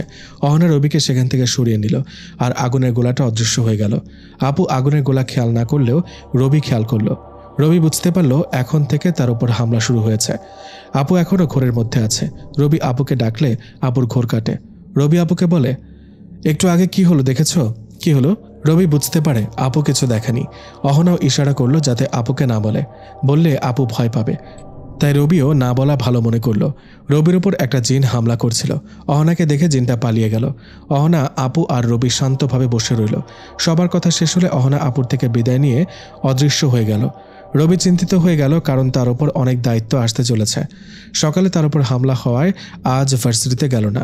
এদিকে অহনা রবির উপর হামলা করা জিনটাকে দেখে তাই সোজা অহনা তার বাবার কাছে গেল, আর রবির উপর যে জিন হামলা করলো তার নাম বলে দেয়। অহনার বাবার সাথে সাথে ওই জিনটার মৃত্যুদণ্ডাদেশ দেয়। বাকি কতগুলো সিপাহী জিন ওই জিনটাকে ধরে নিয়ে আসে। তারপর মৃত্যুদণ্ড দেয়া হয়। সারাদিন যেন কেমন ঘোরের মাঝে কাটল রবির। রাতে ঘুমাতে গেলে অহনার উপস্থিতি বুঝতে পেরে বসে পড়ল, কিন্তু অহনাকে দেখা যাচ্ছে না। রবি চিন্তায় পড়ে গেল। অহনাকে দেখা না গেলে নিশ্চয়ই সে কোনো বিপদে আছে। রবি আস্তে আস্তে অহনার নাম ধরে ডাকছে, কিন্তু অহনার আসার কোনো নাম নেই। রবি চারপাশে দেখছে, কিন্তু অহনাকে দেখছে না। রবি চিন্তিত আর অস্থির হয়ে পড়ল। বেশ কিছু সময় রবি চারপাশে অহনাকে খুঁজেও পেল না। রবি ভয় নিয়ে আবারও শুয়ে পড়ল। হঠাৎ অহনা তার সামনে আসলে রবি ভয়ে কেঁপে উঠল। অহনার থেকে কিছুটা দূরে সরে গেল, কারণ অহনার গলায় দাগ পড়েছে। দেখে মনে হচ্ছে কেউ অহনার গলা টিপে ধরছে আর জোর করে গলায় আঁচড় কেটেছে। রবি তাই ভয় পেয়ে গেল। রবির ভয় পাওয়া দেখে অহনা বলল, ভয় পেও না। তোমার গলায় এটা কিসের দাগ? আর নীল তরলগুলো কি? সেগুলো রক্ত। পরীদের নীল রক্ত থাকে, সব পরীর রক্ত নীল। রক্ত কেন বের হচ্ছে? পরে বলবো, তুমি ঘুমাও। সে সকালে গিয়েছিলাম তোমাকে রেখে, আর রাতে আসলাম। তুমি ঘুমাও, আমি আছি তো। রবি বেশ ভালোই বুঝতে পারছে অহনা তার কাছ থেকে কিছু লুকাচ্ছে আর ভয় পেয়ে আছে। রবি নিজের ভয় পাওয়া বাদ দিয়ে অহনার কাছে গেল। অহনার হাতটা ধরতেই হালকা শক খেল, কারণ অনেক গরম অহনার হাত। রবি অহনাকে 2 হাত দিয়ে ধরে বলল, কি হয়েছে বলো তো? কেন তোমার গলায় দাগ? বলতেই হবে? হ্যাঁ, বলতেই হবে। বলো, কেন রক্ত বের হচ্ছে? আমি যখন পরিদেশ থেকে বের হয়ে চারপাশটা ঘুরে দেখতে লাগলাম, তখন আমার একজন সিপাহী খবর দিল পাশের রাজ্যের রাজা তোমাকে মারতে সৈন্য পাঠিয়েছে। বিকেলের দিকে আমি খবরটা শুনি। তারপর বাবাকে বলে আমি বিকেলে তোমাদের বাড়ির চারপাশে সৈন্য বসিয়ে দিয়ে আর আমি অদৃশ্য হয়ে তোমার থেকে একটু দূরে দাঁড়াই। রবি বলল, দূরে দাঁড়ালে কেন? কারণ তুমি এখন বুঝতে পারো তোমার পাশে আমি আসলে। তারপর তোমার থেকে দূরে দাঁড়িয়ে চারপাশটা নজরদারি করি। হঠাৎ দেখতে পাই অনেক জিন তোমাদের বাসার চারপাশে। আমি ভয়ে সব সৈন্যকে প্রস্তুত হতে বলি তোমাকে মারতে আসা জিনগুলোর বিরুদ্ধে যুদ্ধ করার জন্য। তারা কাছে আসতে আমাদের সৈন্যদের সাথে যুদ্ধ বেজে যায়। তাদের সবাইকে মারতে মারতে বিকাল থেকে এই পর্যন্ত সময় লাগলো। অহনা কথাগুলো পুরো দমে বলে থামল। রবি অহনার দিকে এখনও চেয়ে আছে। মেয়েটা তাকে বাঁচাতে নিজের জীবন বাজি ধরল। রবি বলল, তুমি এখনো বলনি তোমার গলায় কি আঁচড় কাটছে? ওদের মধ্যে একটা জিন আমার গলায় আঁচড় কেটেছে। মেরে ফেলেছ কি তাকে? জানো, আমরা কাউকে মেরে ফেলতে পারি না আমাদের দেশে, কিন্তু এখানে মেরে ফেলতে পারি। আমাদের 2 জন সৈন্য তাদের হাতে মারা গেছে। তাদের পুরো 60 জন মারা গেছে। এখনও 2 জন আহত অবস্থায় পড়ে আছে। তাদের মধ্যে একজন যে আমার গলায় আঁচড় কেটেছে। রবি বলল, আমি তাকে দেখতে চাই। আমি নিজ হাতে তাকে মেরে ফেলতে চাই। তোমার গায়ে হাত তোলার শাস্তি হিসেবে সে মৃত্যু পাবে। না না না, তোমাকে কিছু করতে হবে না। আমার সৈন্যরা তাকে মেরে ফেলবে। না, আমি নিজে তাকে মারতে চাই। না, সেটা করলে তোমার ক্ষতি হবে। তুমি এখনও আমাদের শক্তি পাওনি, তাই কোনো জিন না পরীকে তুমি মেরে ফেললে তোমার ক্ষতি হবে। তাহলে আমি তাকে দেখতে চাই, তাতে তো কোনো ক্ষতি হবে না। ওকে দেখতে পারো, তবে ভুলে তাকে মারতে যেও না। আর বাকি সৈন্যদের দেখেও ভয় পাওয়ার কিছু নেই। ওকে, কেমনে দেখবো তাদের? তুমি আমাকে 2 হাত দিয়ে শক্ত করে ধরো। আমার চোখের দিকে তাকিয়ে থাকো। যতক্ষণ আমি বলবো চোখের পলক ফেলবে না। তবে তোমার চোখে একটু ব্যথা লাগবে আর একটু লাল হবে। সহ্য করতে পারবে তো? তোমার জন্য আমি এই ব্যথা সহ্য করতে পারি। ওকে, তাহলে আমার কাঁধে 2 হাত দিয়ে ধরো। আমার চোখে চোখ রাখো। অহনার বলতে দেরি রবি অহনার কাঁধ 2 হাতে ধরতে দেরি করেনি। অহনার চোখে চোখ রাখল। অহনা নিজের চোখ বন্ধ করে আবার খুলতে তার চোখ নীল হয়ে গেল। রবি অহনার নীল চোখের দিকে তাকিয়ে রইল। প্রায় মিনিট 5 অহনার চোখের দিকে তাকাতে রবির চোখ লাল হতে শুরু করলো। লাল হতে হতে রক্তবর্ণ ধারণ করলে চোখ দিয়ে পানি পড়তে শুরু করে। অহনা হঠাৎ অজ্ঞান হয়ে যায় আর মাটিতে পড়ে যেতে লাগে। রবি বুঝতে পেরে অহনাকে ধরে ফেলে আর চোখের পলক ফেলতেই রবির চোখ ব্যথা করে ওঠে। রবি অহনাকে ধরে শুয়ে দিতে পাশে তাকিয়ে দেখে অনেক পরী আর জিন। রবি তাদের দিকে চোখ দিতেই সবাই মাথা নিচু করে রবিকে সম্মান জানালো। রবি তাদের সামনে গিয়ে দেখে 2 জন জিন মাটিতে আহত হয়ে আছে। তাদের মাথা দিয়ে অনেক নীল রক্ত বের হচ্ছে। রবি বুঝতে বাকি নেই যে এরা হলো সেই জিন যারা তাকে মারতে এসেছিল আর অহনা যাদের মেরে রক্তাক্ত করে ফেলে রেখেছে। রবি তাদের দিকে ভয়ানক দৃষ্টিতে তাকিয়ে রইল। বেশ কিছু সময় পর তারা 2 জন ছাই হয়ে অদৃশ্য হয়ে গেল। পাশে থেকে এক সৈন্যদল বলে উঠল, এই 2 জন মারা গেছে, তাই তারা অদৃশ্য হয়ে গেল। অহনাকে বিছানায় কষ্ট পেতে দেখে রবি তাড়াতাড়ি অহনার কাছে আসলো। অহনাকে স্পর্শ করতে বাকি জিনদের দেখতে পেল না। অহনা আস্তে আস্তে আবার স্বাভাবিক হয়ে গেল। রবি বুঝতে পারল অহনার শক্তি দিয়েই এতক্ষণ রবি জিন সৈন্যদের দেখেছিল। অহনা স্বাভাবিক হয়ে রবিকে জড়িয়ে ধরল। রবি অহনার মাথায় হাত বুলাতে বুলাতে বলল, ভয় পেও না, আমার বা তোমার কিছু হবে না, আমি আছি তো। অহনা যেন অবাক হয়ে গেল রবির এমন কথায়। এর আগে কখনো রবি অহনার সাথে এত ভালোবেসে কথা বলেনি। অহনা যেন রবির কথায় এক সাগর ভালোবাসা খুঁজে পেল আর বিশ্বাস করার মতো কাউকে পেল। অহনা রবিকে শক্ত করে জড়িয়ে ধরল আর বলল, অনেক রাত হয়েছে, এখন তুমি ঘুমাও। আমার তো এখন ঘুম আসবে না, কারণ একটু আগে যা দেখলাম তোমার অবস্থা খারাপ, আর তোমাকে এই অবস্থায় রেখে কি আমি ঘুমাতে পারি? রবি কথা শুনে হাসতে হাসতে আর বলল, এসব আমার জন্য কোনো ব্যাপার না, এক্ষুনি হাত বুলালে সব ঠিক হয়ে যাবে। এ বলে অহনা নিজের ডান হাতটা গলায় বুলাতেই হালকা একটু ধোঁয়ার মতো কিছু একটা দেখা গেল আর ক্ষতস্থান ঠিক হয়ে গেল। চোখের সামনে এমন কিছু হবে রবি বুঝতে পারেনি। রবি অহনাকে বলল, যে কোনো সময় যে কোনো সমস্যায় কি তোমরা এভাবে সমাধান করে ফেলো? হ্যাঁ, কারণ এসব তো একদম সামান্য কিছু সমস্যা। আচ্ছা ঠিক আছে, তাহলে এখন চলো ঘুমাই। অহনা রবিকে জড়িয়ে ধরে শুয়ে পড়ল। দুজনে হারিয়ে গেল ঘুমের রাজ্যে। হয়তো এখনও অহনা ঘুমায়নি, ঘুমের ভান ধরেছে, কারণ পরীরা তো তেমন ঘুমায় না। মাঝরাতে ঘুম ভেঙে গেলে চোখ খুলে দেখে অহনা তার বুকে নেই। রবি চারপাশটা ভালো করে দেখল, কিন্তু অহনাকে দেখতে পেল না। না, অহনার উপস্থিতি ছিল। রবি পুরো বাসায় অহনাকে খুঁজেও পেল না। শেষে রবি আবারও এসে শুয়ে পড়ল। সকালে ঘুম ভেঙে অহনাকে নিজের বুকে পায়। রবি অহনাকে জড়িয়ে ধরে বলে, কোথায় গিয়েছিলে তুমি? মাঝরাতে কত খুঁজেছি, কিন্তু কোথাও পাইনি তোমায়। বাবা ডাকছিল তাই গিয়েছিলাম। আচ্ছা, তুমি তো সারাক্ষণ বাবার কথা বলো, তোমার মায়ের কথা তো কখনো বলনি। মাও আছে, কিন্তু মায়ের সাথে আমার কিছুতে মিল থাকে না, তাই মায়ের কথা বলি না। আচ্ছা তাই নাকি? তাহলে যদি আমাকে তোমার মা মেনে না নেয় তখন কি হবে? না মানলেও কিচ্ছু হবে না, আর না মানলেও কিছু হবে না। যদি বাবা মেনে নেয় তাহলে মা কিছু বলতে পারবে না বা করতেও পারবে না। আচ্ছা তাহলে এখন উঠি, ঠিক আছে? রবি ঘুম থেকে উঠে গেল। অহনাও রবির সাথে বের হলো, কিন্তু আপুর চোখে অদৃশ্য হয়ে। নয়তো আপু জিজ্ঞেস করবে, এখনও বিয়ে হয়নি, একসাথে থাকে কেন? আরও কত কিছু জিজ্ঞেস করবে। রবি গিয়ে নাস্তা করে নিল। অহনা অদৃশ্য অবস্থায় রবির হাত ধরে বসে তার খাওয়া দেখছে। মাঝে মাঝে রবির দিকে চেয়ে হাসছে। নাস্তা শেষ করে রবি ভার্সিটিতে চলে গেল। রাশেদ তো সাথেই আছে। অর্ধেক ক্লাস করে রবি বাইরে চলে আসলো। গাছের নিচে বসে বসে ভাবছে সে দিনগুলো কেমন হতে পারে যেদিন সে পরীর দেশের রাজা হবে। তখনই রাশেদ পেছনে এসে বসলো। রবিকে ভাবতে দেখে জিজ্ঞেস করলো, কিরে কি ভাবছিস? রবি বলল, ভাবছি অহনার কথা। মুখ ফসকে রবি অহনার নাম নিয়ে ফেলল। রবির মুখে অহনার নাম শুনে রাশেদ দাঁড়িয়ে গেল আর রবিকে বলল, কি মামা, সাঁতার তো ভালোই কাটো, কখনো বলো নাই যে তোমার গার্লফ্রেন্ড আছে? না মানে তেমন কিছু না। তাই না? বল অহনা কে? অহনা তোর ভাবি, পরি একটা, বুঝলি? হ মামা, তোমার মনে তো পরিই হবে। রবি রাশেদকে পরি বলতে অহনা রবির সামনে চলে আসলো, তবে এখন ভয় দেখানোর জন্য নয়, রবির কথার প্রমাণ দেওয়ার জন্য। রাশেদ আবারও বলে উঠল, কি মামা, অহনাতে হারিয়ে গেলি নাকি? আরে অহনা আসলে একটা পরি, তুই বুঝবি না সেসব। আগে তো বললাম তুমি প্রেমিকের কাছে তোমার প্রেমিকা পরি ছাড়া আর কিছুই হতে পারে না। আরে ভাই সত্যি বলছি, ওকে তোকে প্রমাণ দিচ্ছি, দাঁড়া। রবি অহনার দিকে তাকালে রাশেদকে চোখ বন্ধ করতে বলে। রবি রাশেদকে চোখ বন্ধ করতে বললে রাশেদ বলে ওঠে, কি রে, মনে হয় তোর মাথা গেছে? আমি চোখ বন্ধ করব আর তোর অহনা মানে পরি আমার সামনে দৃশ্যমান হবে, তাই তো? হ্যাঁ সেটাই হবে। দেখ এমন কিছু হয় না, তোর মাথা গেল মনে হয়। তুই বস, আমি যাচ্ছি। রাশেদ চলে যেতে চাইলে রবি হাত ধরে ফেলে। রাশেদ আবার রবির পাশে বসে পড়ে। রবি রাশেদকে চোখ বন্ধ করতে জোর করতে থাকে, কিন্তু রাশেদ কিছুতে রবির কথা মানছে না। পরে রবি জোর করে রাশেদকে চোখ বন্ধ করালো। চারপাশে হালকা বাতাস যেন ধীরে ধীরে গতি বেড়ে যাচ্ছে। গাছের পাতা যেন ছিঁড়ে পড়ছে। রাশেদ গায়ের উপর হালকা বিদ্যুৎ চমকানোর আওয়াজ রাশেদের কানে বাজছে।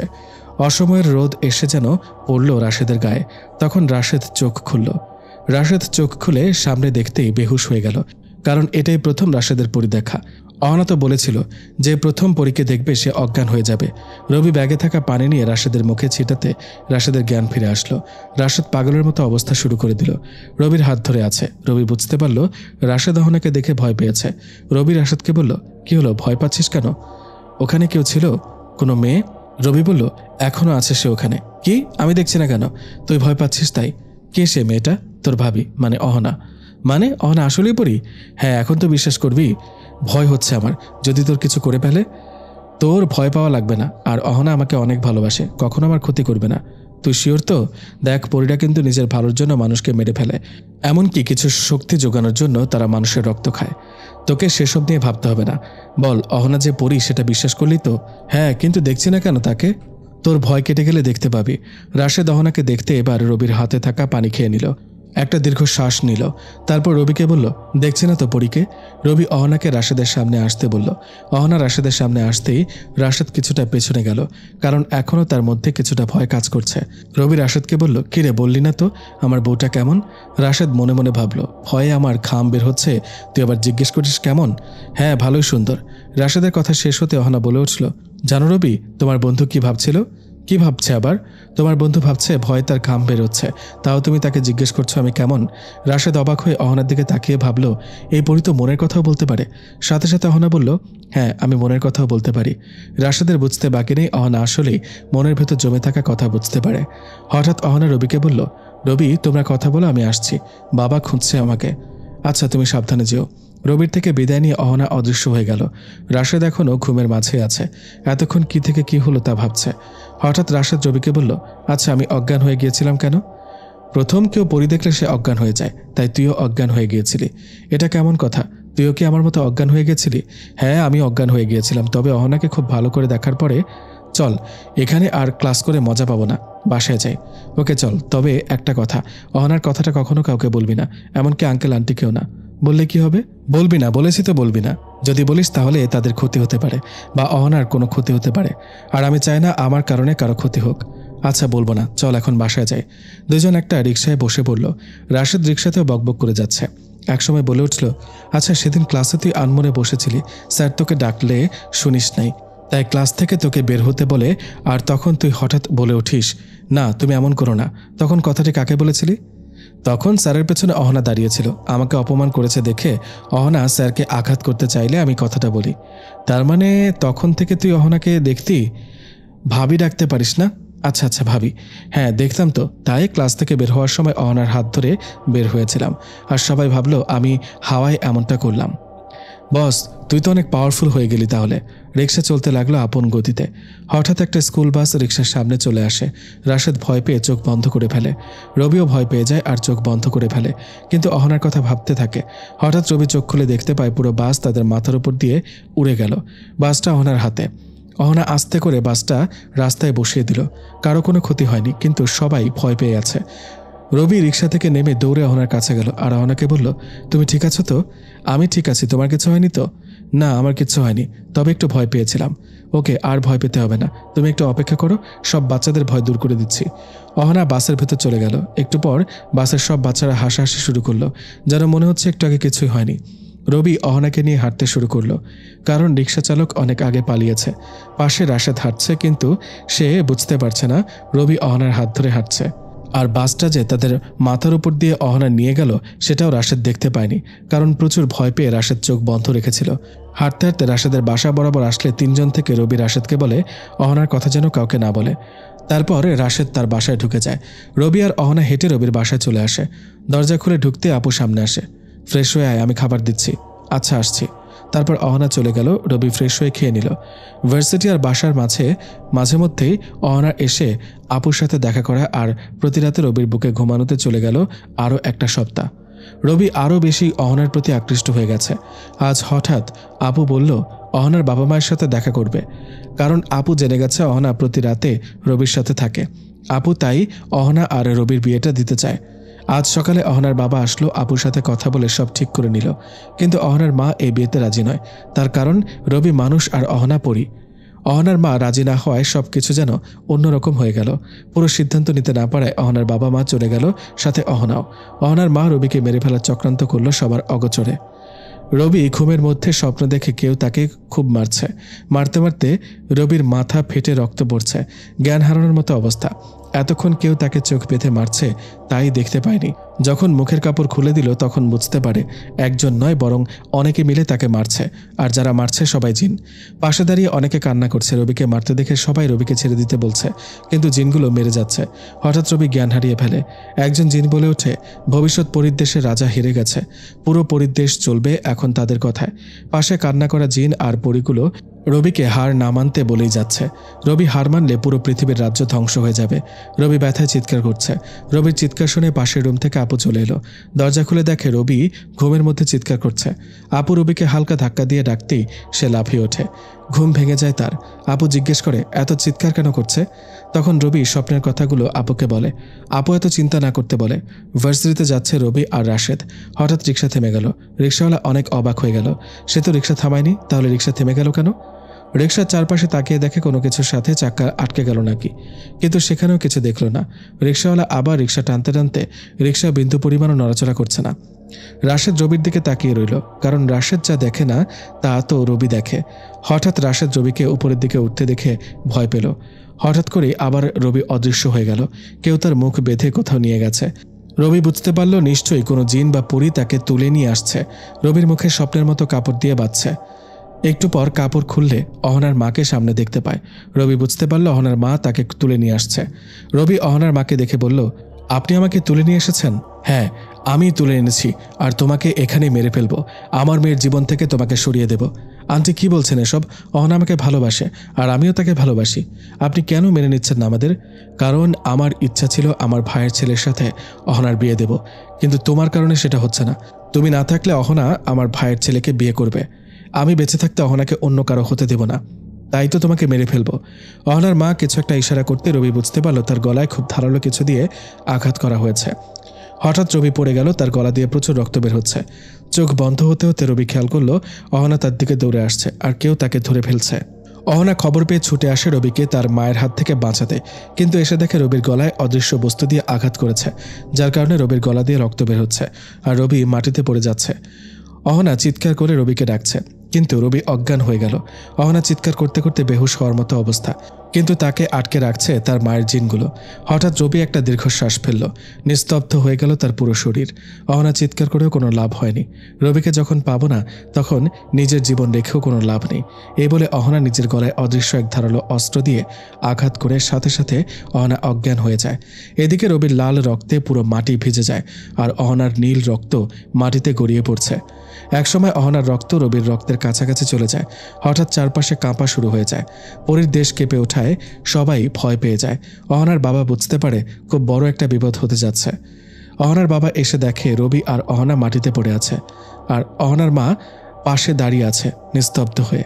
মেয়ের এমন কাজ দেখে অহনার মা শক খেল। অহনার বাবা তাড়াতাড়ি অহনার কাছে এসে দেখে অহনা মৃত্যুর সঙ্গে লড়াই করছে, হয়তো মারা গেছে। অহনার নীল রক্ত রবির লাল রক্তের সাথে মিশে পুরো পরীর রাজ্য এক বিকট শব্দ হলো। সাথে সাথে পরীর রাজ্যের চারপাশে বড় বড় ফাটল ধরতে শুরু করলো। অহনার মা হঠাৎ অজ্ঞান হয়ে মাটিতে পড়ে গেল। চারপাশে পরিদেশে কাঁপা শুরু করলো। ফাটল ধরল তো অনেক আগেই।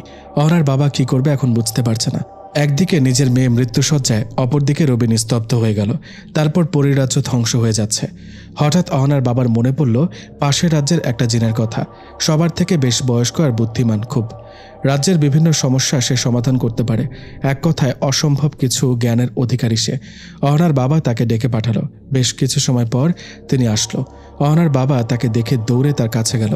পরীর দেশের এই অবস্থা কেন শুরু হলো? অহনার বাবা ওই জিনটাকে জিজ্ঞেস করলো। তিনি চোখ বন্ধ করে কি যেন ভাবল। অহনার বাবা এদিকে অস্থির হয়ে গেল। যতই সময় যাচ্ছে অহনা মৃত্যুর দিকে ধাবিত হচ্ছে, ততই পরীর রাজ্য ধ্বংস হচ্ছে। হঠাৎ বৃদ্ধ জ্ঞানী জিন চোখ খুলে বলল, রাজা সাহেব, আপনার বেগম অনেক বড় একটা ভুল করে ফেলেছে। কি ভুল করেছে? আপনার বেগম ওই ছেলেটিকে মেরে ভুল করেছে, যে কারণে পুরো পরীর দেশ ধ্বংস হয়ে যেতে শুরু করেছে। ওই ছেলেটা যতক্ষণ উঠে দাঁড়াবে না ততক্ষণ এই পরীর রাজ্য এভাবে ধ্বংস হবে। তাহলে এখন আমরা কি করতে পারি? আপনার কাছে একটা পথ আছে, যেটা করতে গেলে আপনার কলিজা কেঁপে উঠবে। কিন্তু না করলেও আপনি ভুল করবেন, পুরোপুরি রাজ্য ধ্বংস হয়ে যাবে। আপনার রাজ্য ধ্বংস হলে পাশের রাজ্যগুলো ধীরে ধীরে ধ্বংস হয়ে যাবে। তাহলে সে উপায়টা কি, যা করে আমি আমার মেয়ে আর রবিকে এবং এই রাজ্যকে ধ্বংসের হাত থেকে বাঁচাতে পারবো? আপনার বেগমকে মৃত্যুদণ্ড দিতে হবে। তার অপরাধের এই শাস্তি না হলে ধ্বংস অনিবার্য। বৃদ্ধ জ্ঞানের কথা শুনে অহনার বাবা 2 পা পিছিয়ে গেল। যার সাথে সারাটা জীবন কাটিয়ে আসলো, আজ তাকে মৃত্যুদণ্ড দিতে হবে। অহনার বাবা আবারও চিন্তায় পড়ে গেল, কি করবে? বৃদ্ধ জ্ঞানী জিনটাকে জিজ্ঞেস করলো, এটা ছাড়া কি আর কোনো উপায় নেই সবাইকে বাঁচানোর? না, আর কোনো উপায় নেই। আপনার বেগমের গলা কেটে কিছু রক্ত নিতে হবে, আর আপনার বেগম মারা গেলে সে রক্তগুলো নিয়ে গিয়ে ওই ছেলেটার গলায় দিতে হবে, তবেই ছেলেটা বেঁচে উঠবে। আর ছেলেটা এখন মানুষ হলেও এই কাজ করার পরে ছেলেটা অর্ধেক মানুষ আর অর্ধেক জিন হয়ে যাবে। আর ছেলেটা বেঁচে গিয়ে আপনার মেয়েকে বাঁচাতে চাইলে তবেই বাঁচাতে পারবে, এর আগে কিছু সম্ভব নয়। অহনার বাবা চারদিকে তাকিয়ে দেখে সবাই অহনার মায়ের মৃত্যু কামনা করছে। সবাই বলছে এই রাজ্যকে বাঁচাতে নিজের মনে পাহাড় সমান কষ্ট নিয়ে সবাইকে বাঁচানোর জন্য অহনার মায়ের মৃত্যু আদেশ দিল। কিছু পরই অহনার মায়ের জ্ঞান ফিরালো, তার মৃত্যুর জন্য প্রস্তুত হতে বলল। অহনার মা অহনাকে দেখে নিজে থেকে অনুতপ্ত হলো, চোখের পানি ছেড়ে দিল। অহনার মায়ের মুখে কাপড় বেঁধে দিল, চোখগুলো একদম বন্ধ করে দিল যাতে কিছু দেখতে না পায়। গর্দান নিচু করল। আদেশ পাওয়ার সাথে সাথে একটা পরী অহনার মায়ের গলায় বিশাল এক চাকু দিয়ে আঘাত করল। অহনার মায়ের গলা দিয়ে নীল রক্ত পড়ছে দেখে অহনার বাবা অজ্ঞান হয়ে গেল। বাকি কাজ শেষ করতে বৃদ্ধ এগিয়ে গেল। অহনার মায়ের গলা থেকে কিছু রক্ত নিজের বাম হাতে নিল। কিছুক্ষণের মধ্যে অহনার মা মারা গেল। বৃদ্ধ নিজের হাতে নেওয়া রক্ত রবির গলায় দিতে সেখানে থাকা পুরো মাটির ঝাঁকুনি দিয়ে কেঁপে উঠল। হঠাৎ পুরো জায়গায় 1 হাত মতো নিচে গিয়ে ধাক্কা খেল। বৃদ্ধ একটা পরীকে পানি আনতে বলল। নিজের হাতটা ধুয়ে রবির পাশে বসে কি যেন পড়া শুরু করলো। একটু পর রবির পায়ের আঙুল নড়ে উঠলে সবাই বুঝতে পারে এই রাজ্য ধ্বংসের হাত থেকে বেঁচে যাবে। সবাই চারপাশে ঘিরে রবির দিকে তাকিয়ে থাকে। এই রাজ্য বাঁচানো এখন পুরো তার হাতে। একটু পর রবির হাত নড়ে ওঠে। বৃদ্ধ গিয়ে রবির কানে কানে কি যেন বলে। আস্তে আস্তে রবি চোখ খুলে। রবির চোখ দেখে সেখানে থাকা সব পরী আর জিন ভয় পেয়ে যায়, কারণ রবির চোখগুলো মানুষের মতো কালো কিংবা জিন পরীর মতো নীলও নয়, পুরো লাল হয়ে আছে। তার থেকেও ভয়ঙ্কর, তার এক চোখ দিয়ে নীল পানি আর অপর চোখ দিয়ে লাল পানি পড়ছে। সবাই ভীত হয়ে পড়েছে। যদি এখন সে রাজ্য বাঁচাতে না চেয়ে ধ্বংস করতে চায় তাহলেই পারবে। রবির মাথা যেন ঘুরছে, চারপাশের কোনো অবস্থা সে বুঝতে পারছে না। কাঁপা কাঁপা গলায় সে পানির কথা বললে একটা পরী এসে তাকে পানি দেয়। পরীটাও অনেক ভয় পেয়ে তার কাছে আসে। রবি মুখে পানি দিয়ে একটা চুমুক পানি খেয়ে নেয়। হঠাৎ চারপাশ একটা বিকট শব্দ হয়। রবি মাথায় হাত দিয়ে বসে পড়ে, 2 কান চেপে ধরে। প্রায় 1 মিনিট পর চোখ খুলে অহনাকে মাটিতে পড়ে থাকতে দেখে তার কাছে যেতে দৌড়ানোর চেষ্টা করে, কিন্তু পড়ে যায়। হামাগুড়ি দিয়ে রবি অহনার কাছে যায়। অহনাকে এভাবে পড়ে থাকতে দেখে রবি বেশ অস্থির হয়ে পড়ে। অহনার মাথা রবি নিজের কোলে নিয়ে পাগলামি শুরু করে দেয়। এই অহনা, তোমার কি হলো? ওঠো না। রবি কাঁদছে তো অহনাকে ডাকছে। বৃদ্ধ জ্ঞানী জিনটা এসে রবিকে বলল, সে উঠবে না যদি তুমি তাকে না তোলো। কেমনে কি করতে হবে বলেন, আমি তাকে ফিরিয়ে আনবো। তোমার বাম হাত তার গলায় 3 বার বুলাতে থাকো, তাহলে উঠবে। তবে হ্যাঁ, হাত বুলানোর সময় তোমার চোখ বন্ধ রেখো। রবি কথা শোনার সাথে সাথে চোখ বন্ধ করে অহনার গলায় হাত বুলাতে থাকে। 3 বার হাত বুলানোর পরও অহনার কোনো রেসপন্স নেই। রবি চিৎকার করে অহনাকে নিজের বুকে জড়িয়ে ধরে। পাশে বৃদ্ধ বলে ওঠে, এভাবে কিছু হবে না, তুমি আগে শান্ত হও। তোমার হাতটা আগে তোমার গলায় বুলাও, চোখ বন্ধ করে। আগে তুমি ঠিক হলে তারপর হয়তো সে ঠিক হবে। রবি চোখ বন্ধ করে নিজের গলায় হাত বুলাতে একটু ধোয়ার মতো কিছু বের হলো। রবির গলা ঠিক হয়ে গেল। রবি একইভাবে চোখ বন্ধ করে অহনার গলায় হাত বুলাতে লাগলো, কিন্তু অহনা তো ওঠার কোনো নাম নেই। বৃদ্ধ জ্ঞানী জিনকে রবি বলল, কি করতে বলছেন আপনি? অহনা তো উঠছে না। আর একটা কাজ করতে পারো, তাড়াতাড়ি বলুন সেটা কি? তোমার হাত কাটতে হবে। হাত থেকে বের হওয়া রক্ত নিয়ে তোমার হাতের মুঠোয় নিয়ে অহনার গলায় সে রক্ত লাগিয়ে দাও, তাহলে আশা করি অহনা বেঁচে উঠবে। রবি নিজের হাত কেটে অহনার গলায় দিল, কিন্তু অহনা উঠছেই না। রবি চিৎকার করে কাঁদছে। হঠাৎ রবির চোখের জল অহনার মুখে পড়তেই অহনা আটকে থাকা এক দীর্ঘশ্বাস ফেলল। রবি আবারও অহনার গলায় নিজের রক্তমাখা হাত বুলালে অহনা আস্তে আস্তে চোখ খুলে। রবি চিৎকার করে অহনাকে নিজের বাহু ডোরে আবদ্ধ করে নেয়। অহনা আরেকটু ভালো হয়ে গেলে রবির দিকে অবাক নয়নে মুগ্ধ চাহনিতে তাকিয়ে থাকে। হঠাৎ একটা পরী এসে বলল, অনেক বেশি ফাটল ধরেছে রাজ্যে, তাড়াতাড়ি কিছু না করলে এই রাজ্য ধ্বংস হয়ে যাবে। অহনা বুঝতে পারছে না কি করবে। পাশে বাবা অজ্ঞান হয়ে পড়ে আছে। অহনা তাড়াতাড়ি তার বাবার জ্ঞান ফেরালো। অহনার বাবা চারপাশে তাকিয়ে দেখে ফাটলগুলো আগের থেকে বড় বড় হয়ে গেছে। অহনার বাবা দৌড়ে গিয়ে একটা মশাল নিয়ে আসলো। রবি আর অহনা সেখানেই দাঁড়িয়ে রইল। অহনার বাবা মশালটা এনে হাঁটু গেড়ে রবির সামনে বসে পড়ল। মশালটা রবির দিকে ধরে বলল, আজ এই মুহূর্ত থেকে এই পরীর রাজ্যের রাজা হিসেবে তোমাকে নিজের সব শক্তি আমি তুলে দিলাম। এই রাজ্যের রাজা এখন তুমি। তোমার রাজ্যকে বাঁচানোর দায়িত্ব তোমার। নাও এই মশালটা, আর বাঁচিয়ে নাও ধ্বংসের হাত থেকে তোমার দেশকে। রবি জানে না মশালটার কি কাজ আর কি করতে হয় সেটা দিয়ে। তাও কাঁপা কাঁপা হাতে রবি অহনার বাবার হাত থেকে মশালটা নিতে চারপাশে বাতাস যেন কয়েক গুণ গতিশীল হয়ে উঠল। পরীর দেশে আরও একবার ঝাঁকুনির সৃষ্টি হলো। হঠাৎ রবির শরীরের কেমন যেন পরিবর্তন হতে শুরু করলো। আগের থেকে শক্তি যেন কয়েক গুণ বেশি মনে হচ্ছে। অহনার বাবা রবিকে বলল, এই পরীর রাজ্য বাঁচাতে চাইলে রবিকে সে মশাল দিয়ে একটা মাটিতে আঘাত করতে। রবি মশালটা উপরে তুলতেই আকাশে এক বিকট শব্দ হলো। সাথে সাথে রবি মশালটা দিয়ে মাটিতে সজোরে আঘাত করলো। ফাটল ধরা মাটিগুলোর সাথে সাথে কেমন যেন জোড়া লাগতে শুরু করলো। অহনার মুখে হাসি ফুটে উঠল। রবি অহনাকে বলল, তুমি ঠিক আছো তো? হ্যাঁ, আমি ঠিক আছি। অহনা ভালো করে রবির চোখের দিকে তাকাতেই রবির চোখের সাথে অহনার চোখের মধ্যে এক অদৃশ্য কানেকশন হলো। সাথে সাথে রবির চোখ দিয়ে জল পড়তে শুরু করলো। প্রথম জলের ফোঁটা মাটিতে পড়তেই সাথে সাথে আগুন ধরে গেল। হঠাৎ রবি অজ্ঞান হয়ে গেল, আর অহনার দিকে চোখ পড়তেই অহনা রবিকে ধরে ফেলল। অহনা রবিকে ধরে নিজের রুমে নিয়ে গেল। অহনার রুমের চারপাশটা বেশ সাজানো, আর সেখানে ছোট ছোট ফুলের গাছ। গাছগুলো ফুলে ভরে আছে। অহনা রবির মুখে পানি দিয়ে জ্ঞান ফেরালো। রবি জ্ঞান ফিরে অপূর্ব এক রুমে নিজেকে আবিষ্কার করে। পাশে তাকিয়ে দেখে অহনা বসে আছে। এদিকে রাশেদ আর ভার্সিটিতে না গিয়ে রবির বাসায় চলে গেল।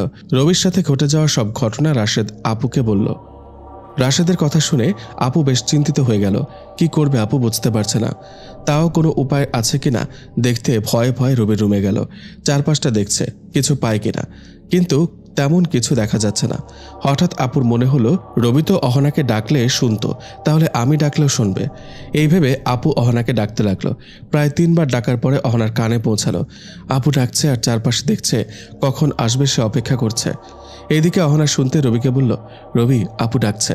আমি এখানে আসার পর থেকে এখানকার এই সময় পর্যন্ত কতক্ষণ হবে? অহনা ভেবে বলল, হবে 4 ঘন্টার মতো। তাহলে তো কোনো সমস্যা নেই, চলো পৃথিবীতে যাই। আপু নিশ্চয় অনেক চিন্তা করছে। ওকে চলো। তবে একটা কথা, মাথা নিচু করে বলল। কি কথা? তুমি এখন পুরোপুরি মানুষ কিংবা জিন নয়। মানে? তোমাকে বাঁচাতে গিয়ে তুমি অর্ধেক মানুষ আর অর্ধেক... কি? এটা কি করলে তুমি?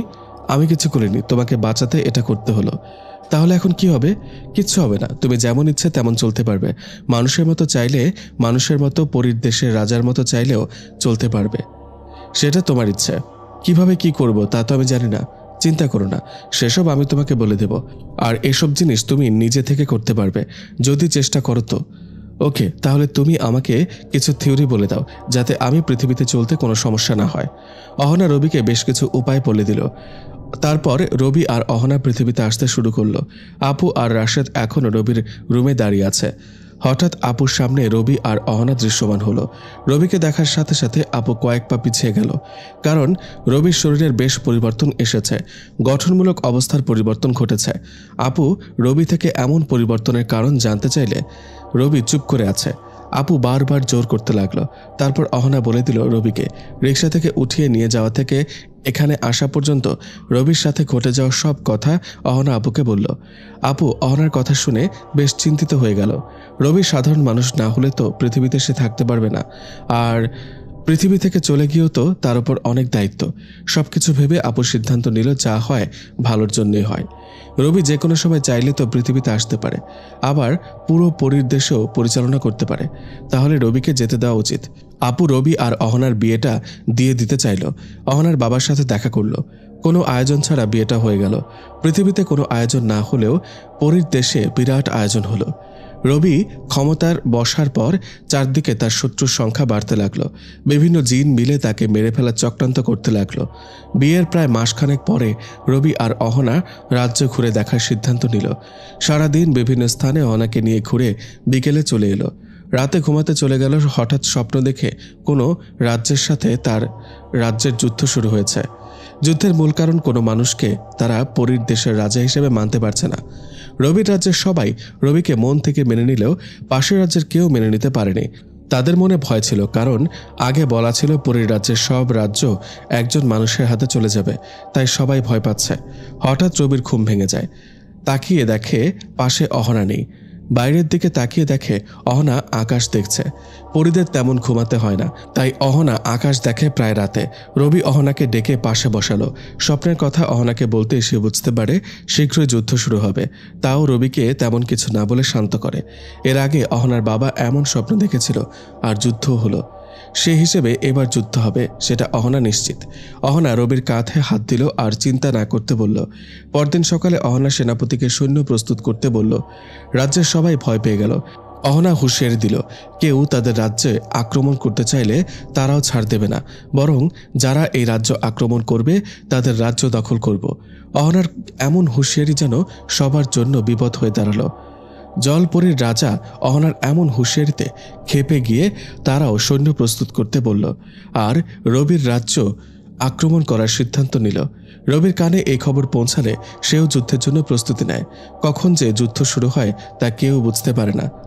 হাজারো চিন্তা মাথায় নিয়ে অহনা আর রবি রাতে ঘুমাতে গেল। রবি অহনাকে বলল, আচ্ছা, জিনপরীদের সব থেকে দুর্বল দিক কোনটা? মানে যেটা দ্বারা তারা দুর্বল হয়ে যুদ্ধে পরাজয় মেনে নেবে? খুব বেশি নয়, মাত্র একটা দুর্বল দিক আছে, আর তা হলো শত্রুর হাত থেকে তালোয়ার ফেলে দেওয়া। আমি বুঝতে পারছি না এটা কেমন কথা। চাইলে তো সে তালোয়ার আবার উঠিয়ে যুদ্ধ করতে পারে। না, পারবে না, কারণ কারো তালোয়ার হাত থেকে একবার পড়ে গেলে তালোয়ারটি নষ্ট হয়ে যায়, মানে মাটিতে পড়ার সাথে সাথে মাটিতে মিশে যায়, আর তাই আর উঠাতে পারে না। রবি বলল, যুদ্ধে কি সবাইকে যেতে হয়? পৃথিবীর একটা অদ্ভুত নিয়ম, সৈন্যরা যুদ্ধ করবে আর রাজা রাজপ্রাসাদে বসে দেখবে, কিন্তু এখানে সেটা হয় না। রাজা যতক্ষণ যুদ্ধে যাবে না ততক্ষণ সৈন্যরা যুদ্ধ করবে না। রবি বলল, তার মানে রাজাকে যুদ্ধক্ষেত্রে অবশ্যই থাকতে হবে? হ্যাঁ, আর একটা কথা, সেটা হচ্ছে শত্রুপক্ষের কোনো সৈন্য রাজার গায়ে হাত তুলতে পারবে না। সৈন্য লড়াই করবে সৈন্যের সাথে, সেনাপতি লড়াই করবে সেনাপতির সাথে, আর রাজা লড়াই করবে রাজার সাথে। তার মানে যদি যুদ্ধ হয় তাহলে আমাকে যুদ্ধক্ষেত্রে যেতে হবে? হ্যাঁ, তাহলে তো আমাকে বিভিন্ন যুদ্ধের কৌশল জানতে হবে। সেনাপতি সেটা তোমাকে শেখাবে। কাল তুমি সেনাপতির থেকে সেসব শিখে নিতে পারবে চাইলেই। পরের দিন রবি সেনাপতির কাছ থেকে পরিদেশের যুদ্ধের বিভিন্ন কলা কৌশল শিখে নিল। বিকেলের দিকে রবি আর অহনা বসে আছে। হঠাৎ সেনাপতি এসে খবর দিল, রবির রাজ্যের কিছু অংশ জলপরীর দেশের রাজা আক্রমণ করছে। অনেক সৈন্য মারা গেছে। খবর পাওয়ার সাথে সাথে রবি দাঁড়িয়ে গেল। অহনা সেনাপতিকে সেখানে থাকতে বলে রবিকে রুমে নিয়ে গেল। রবিকে দাঁড় করিয়ে রেখে অহনা মনে মনে কি যেন পড়া শুরু করলো। হঠাৎ চারপাশে অন্ধকার হতে লাগলো। হঠাৎ বিদ্যুৎ চমকানোর সাথে সাথে অহনা আকাশের দিকে হাত তুলতেই একটা মশাল অহনার হাতে চলে আসলো। সেটা নিয়ে অহনা রবির সামনে বসে পড়ল। রবির দিকে মশাল ধরে বলল, এই মশাল পৃথিবীর সব থেকে শক্তিশালী মশাল। এটা দিয়ে যে কোনো কাজ সম্ভব, সাবধানে রেখো এটা। রবি অহনার হাত থেকে মশালটা নিল। রবি মশালটা হাতে নিতেই তার শরীর কাঁপতে লাগলো। হঠাৎ তার শরীর থেকে অনেক ঘাম বের হতে শুরু করলো। হঠাৎ মশালটা রবিকে মাটি থেকে আলাদা করে ফেলছে। অহনার সাথে সাথে রহস্যময় এক অদ্ভুত হাসি দিল। রবি সে হাসির মানে বুঝতে পারল না। হঠাৎ রবি খুব জোরে মাটিতে পড়ে গেল আর মশালটা অদৃশ্য হয়ে কোথাও হারিয়ে গেল। মাটি থেকে উঠেই দেখে অহনার চোখ দিয়ে পানি পড়ছে।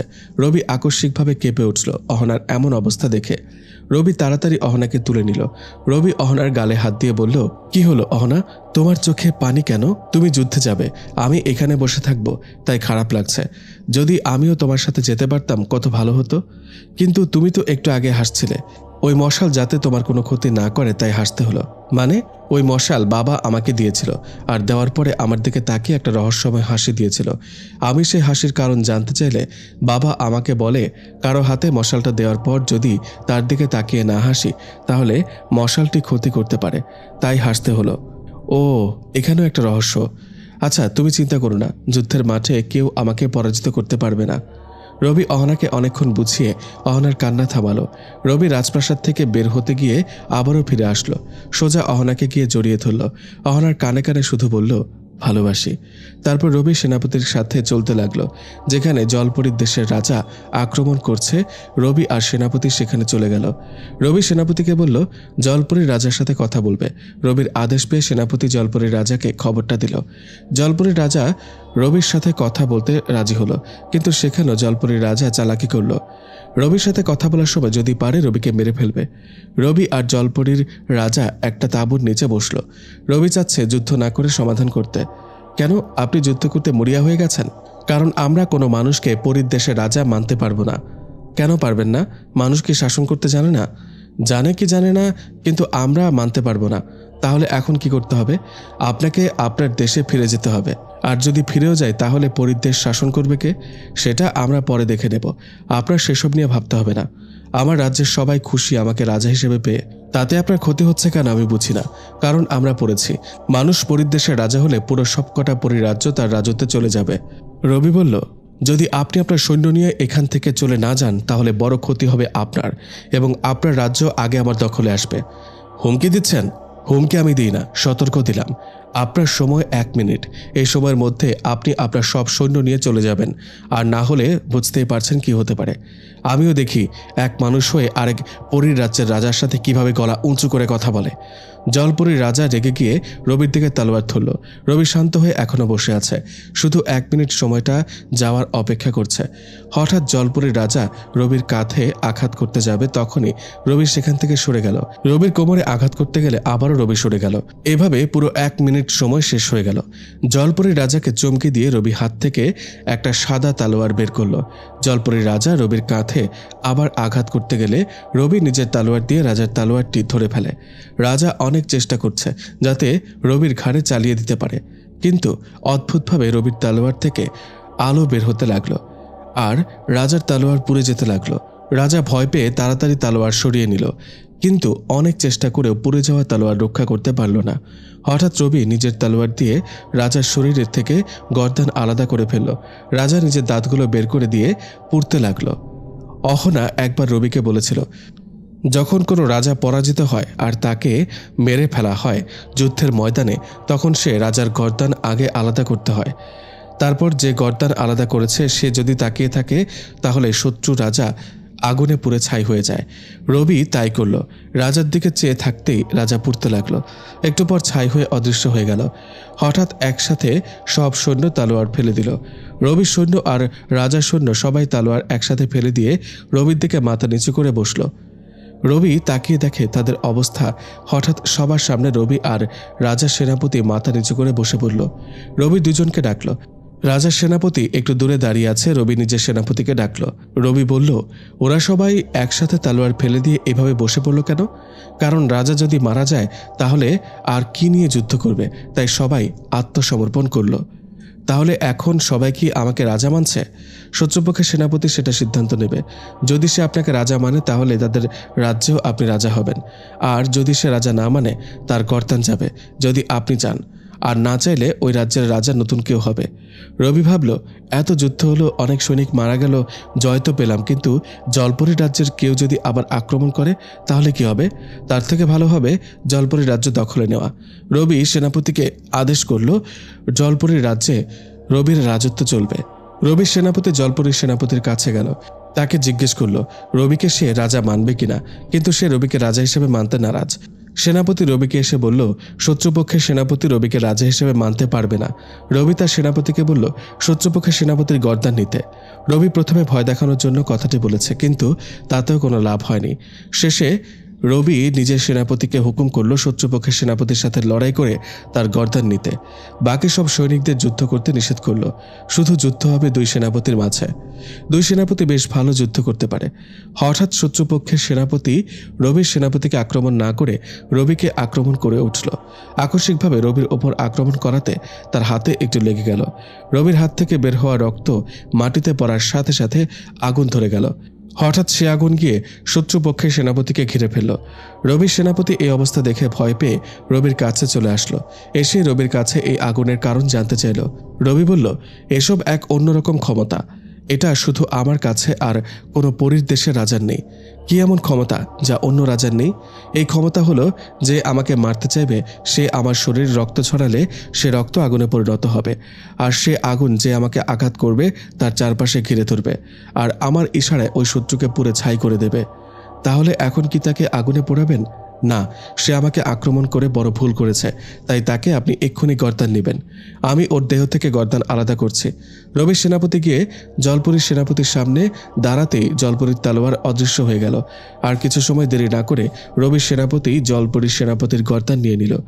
রবি যুদ্ধের সব সৈনিককে বলল জলপরীর রাজা হিসেবে রবিকে মানতে, আর কারো সমস্যা আছে নাকি? কিন্তু কেউ উত্তর দিল না।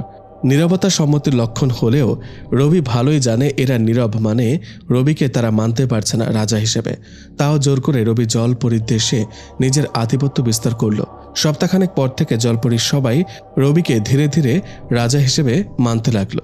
রবি বুঝতে পারল আগের রাজা ভালো ছিল না। আরও কয়েক মাস পর জলপরী রাজ্যের সবাই রবিকে রাজা হিসেবে মেনে নিল। জলপরী রাজ্যের পুরো নিয়ম পাল্টে ফেলা হলো। সেখানে একটা বিশেষ নিয়ম ছিল, তা হচ্ছে পরীর রাজ্যে যে পরী বিয়ে উপযুক্ত হবে আর সব থেকে বেশি সুন্দরী হবে সে পরী রাজার সাথে এক রাত কাটাবে বিয়ের আগে। রবি এই নিয়ম শোনার সাথে সাথে বাতিল করলো। এভাবে আরও অনেক নিয়ম বাতিল করে, যার ফলে সবাই তাকে মন থেকে মেনে নিতে থাকে। দুই রাজ্য এক রাজার হাতে চলে যাওয়ায় পাশের রাজ্যের রাজাগুলো ভয় পেয়ে যায়। রবি এবার জলপরীদের যুদ্ধের কৌশলে শিখে নিল। দুই রাজ্যে এক হওয়ার পর আরও একটা রাজ্যের রাজা রবির উপর আক্রমণ করে। রবি সে রাজ্য নিজের করে নেয়। এভাবে অর্ধেকের মতো পরীর দেশগুলো রবির রাজত্বে চলে আসে। প্রতিটি যুদ্ধের শেষে তাদের রাজ্যের কৌশল রবি শিখে নেয়, যে কোনো সময় কাজে লাগতে পারে বলে। রাতে রবি অহনার পাশে বসে আছে। রবিরও এখন তেমন ঘুমাতে হয় না। বিভিন্ন রাজ্যের ক্ষমতা হাতে নিয়ে তাদের কৌশলগুলো শিখতে শিখতে রবিও তাদের মতো হয়ে গেছে অনেকটা। অহনার পাশে বসে বসে কিছু প্ল্যান করছিল। অবশ্যই অহনাও তা বুঝতে পারে রবির দিকে তাকিয়ে। অহনার প্রাণভ্রমর যেন রবির মধ্যে। রবি ভাবছে, হঠাৎ পৃথিবী থেকে ঘুরে আসার চিন্তা করলো। অহনাও রবিকে নিয়ে পৃথিবী থেকে একটু ঘুরে আসার চিন্তা করলো। হঠাৎ অহনা বলে উঠল, আচ্ছা, তোমার কি আপুর কথা খুব মনে পড়ছে? অনেক মনে পড়ছে, আর ভার্সিটির বন্ধুগুলোর কথাও মনে পড়ছে। দেখবে তাদের? হ্যাঁ, কিন্তু কিভাবে? সাথে সাথে একটা লাল কাপড়ে কি যেন পরে বাতাস দিল। হঠাৎ লাল কাপড়টা উড়ে গেল সেখান থেকে, আর সেখানে একটা আয়না দেখলো রবি, যার মধ্যে একপাশে আপু কি করছে সব দেখা যাচ্ছে, অপরদিকে ভার্সিটি আর ভার্সিটিতে রাশেদ কি করছে, কার সাথে আছে, এমনকি তারা সবাই কি সব কথা বলছে সব শোনা যাচ্ছে। রবি অহনার কাছ থেকে এটা কিভাবে করলো তার কৌশল শিখতে চাইল। অহনা রবিকে শিখিয়ে দিল। পরের দিন রবি আর অহনা আপুর কাছে আসলো। যদিও রবি পরীর রাজ্যে দীর্ঘ সময় ছিল, কিন্তু পৃথিবীতে এই সময়টা মাত্র 1 মাসের। আপু আর রবির সাথে অনেক কথা হলো। হঠাৎ আপু বলল, আচ্ছা, আমি চাইলেই কি পরী হতে পারবো? তুমি কেন পরী হতে যাবে? তখনই রাশেদ কোথা থেকে যেন চলে এলো। আপুর মতো সেও একই কথা বলল। রবি বুঝতে বাকি নেই তারা রবিকে ছাড়া থাকতে পারছে না। শেষে রবি আপু আর রাশেদকে নিয়ে উড়াল দিল পরীর দেশে। দুজনকে সাথে রাখবে রবি।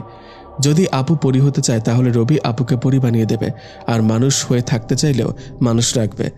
রাশেদ, আপু, অহনা আর রবি একসাথে আছে মানে অনেক কিছু। একের পর এক রাজ্য রবি জয় করেই চলেছে। কোনো বাধা তার সামনে আসতে পারে না। সব বাধা যেন তার এটুকু ফুঁ দেওয়ার মতো। রবি হয়ে ওঠে আরও শক্তিশালী, আরও অনেক বেশি ভয়ানক। তার সামনে যে আসে তার পরাজয় ঘটবেই। রবির রাজ্য জয় হয়ে যাচ্ছে। রাতে ঘুমাতে গেলে অহনা হঠাৎ রবির উপর উঠে বসে। রবি অবাক হয়ে গেল। এভাবে অহনা তার বুকে উঠে বসায়। কি ছোট বাচ্চাদের মতো করছো? আমার একটা জিনিস লাগবে রাজা মহাশয়। কি জিনিস বেগম সাহেবা? আমার একটা ছোট্ট রবি লাগবে। ছোট্ট রবি কই? রবি বুঝতে পারলো অহনা কি বোঝাতে চাচ্ছে। কি হলো, কিছু বলছো না যে? ছোট্ট রবি কেন লাগবে তোমার? কেন লাগবে মানে? তুমি জানো না কেন লাগে? আচ্ছা ঠিক আছে, কালকে এনে দেব। কি কালকে? পরীদের একটা বাচ্চা হতে 2টা বছর লাগে। বলো কি? হ্যাঁ। তাহলে লাগবে না? কি লাগবে না? লাগবে না মানে? কালই আপুকে বিচার দেব তোমার নামে। হ্যাঁ, এখানে আবার আপুকে ডাকার কি আছে? বলো, ছোট রবি এনে দিবে নাকি? আমি তো আর দিতে পারবো না। যদি তুমি চাও তবে ছোট্ট রবি আসার ব্যবস্থা করতে পারি। আমি খুব করে চাই, আমাদের একটা বাচ্চা থাকবে। চলো তবে। হ্যাঁ চলো। একটু ওয়েট। কি হলো আবার? আচ্ছা, যে আসবে সে তো তোমার মতো পরী হবে নাকি মানুষ হবে সেটা তো জানি না। সেটা না জানলে তো আমি কিছু করতে পারবো না। সেসব পরে দেখা যাবে, আগে চলো তো। অহনা রবিকে নিজের বুকে আবদ্ধ করে নিল। রবিও খুব শক্ত করে অহনাকে নিজের বুকে আবদ্ধ করে নিল। এভাবেই চলতে থাকুক রবির রাজ্য জয়, আর থেকে যাক অহনার এমন ভালোবাসায়।